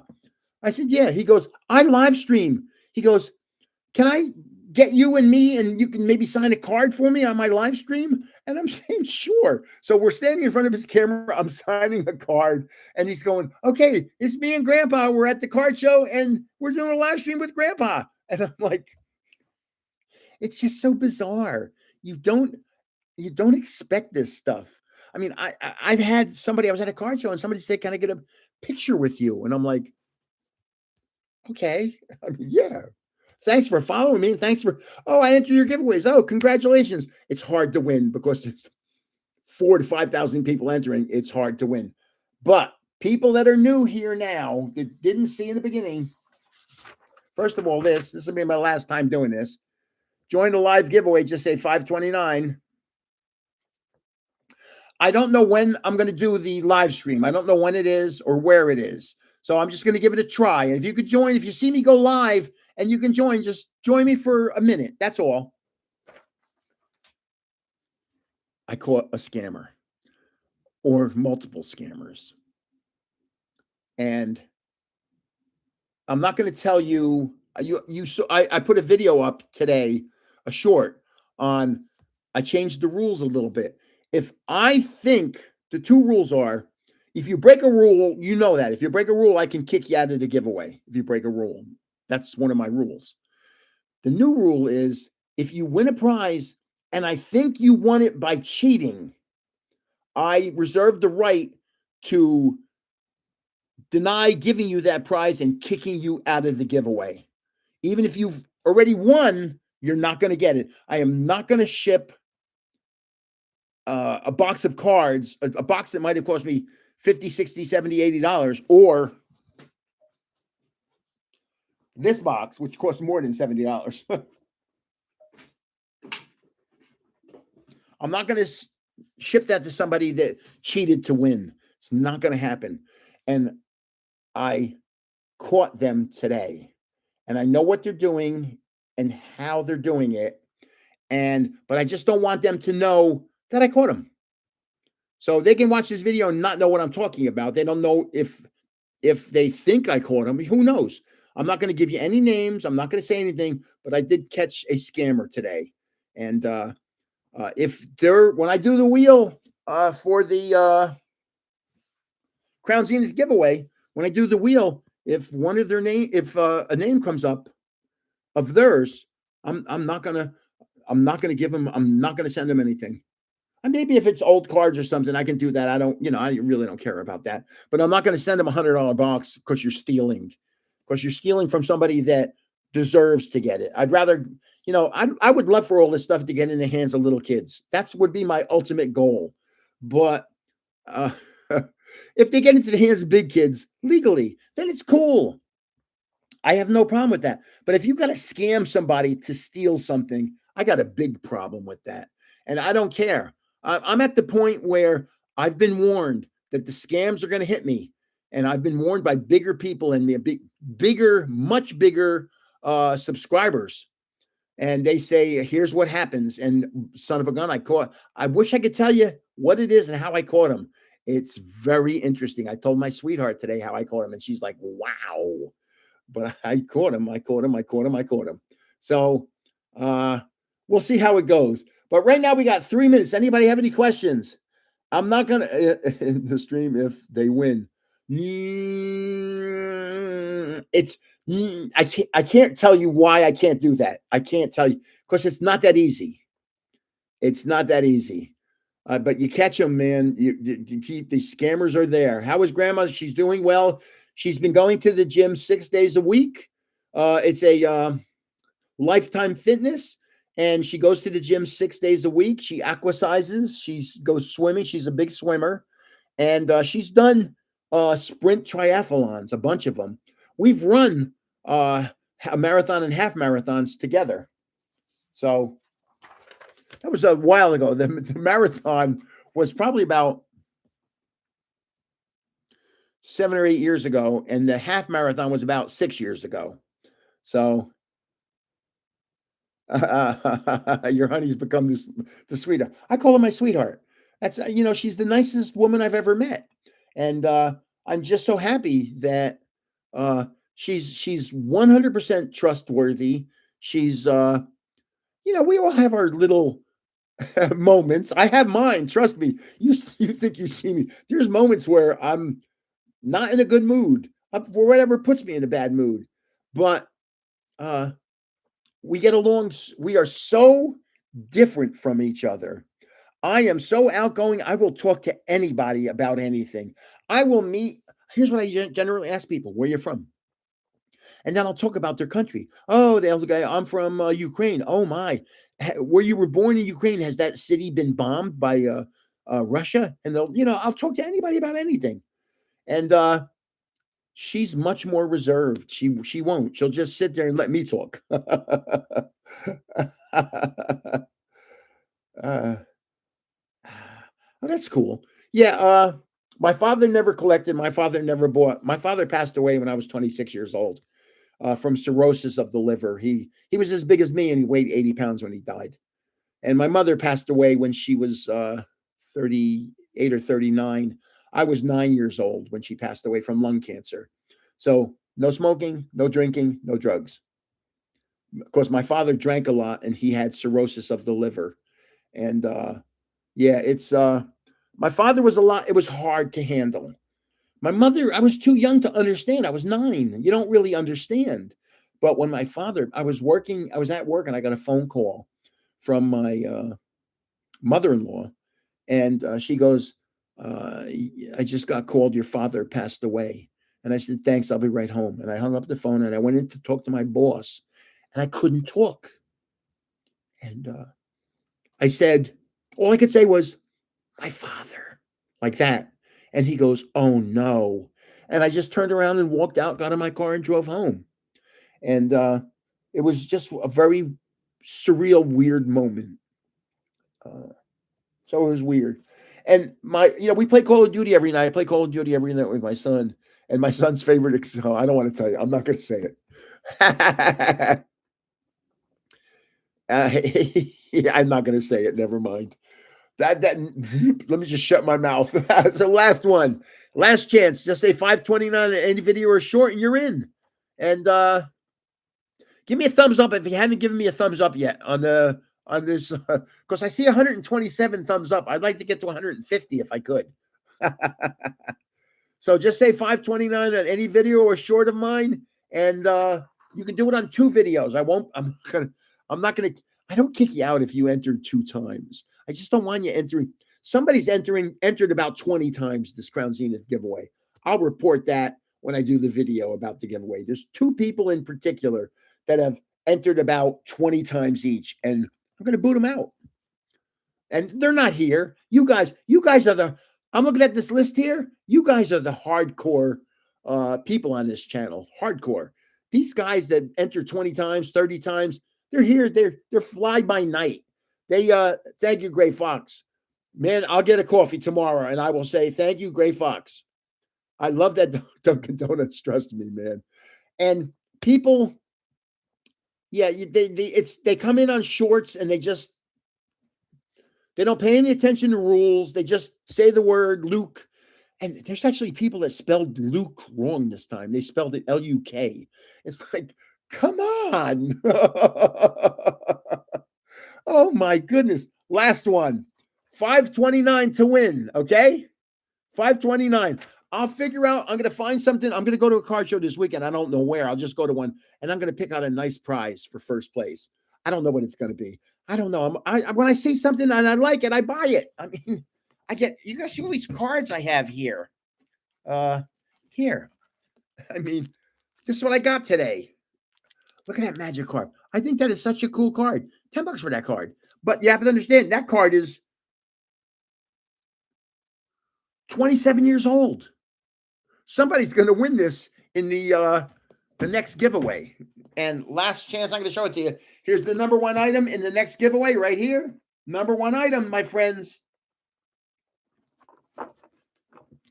And if you're in the continental United States, I will ship it just like that. You'll get a sealed box. So I got to say thank you to everybody for being here tonight. I appreciate all of you. It's been wonderful. As you see, I can talk for 2 hours.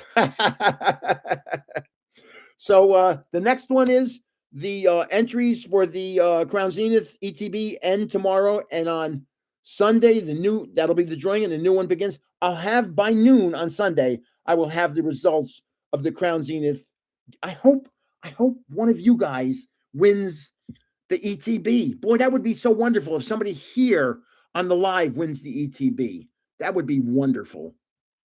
So I thank you all again. I appreciate each and every one of you. And this is a quest to get to 100,000. I want that YouTube arrow, man. I really want that YouTube arrow. And did I hit 42,000 tonight? I was coming close. Hold on. Let me look.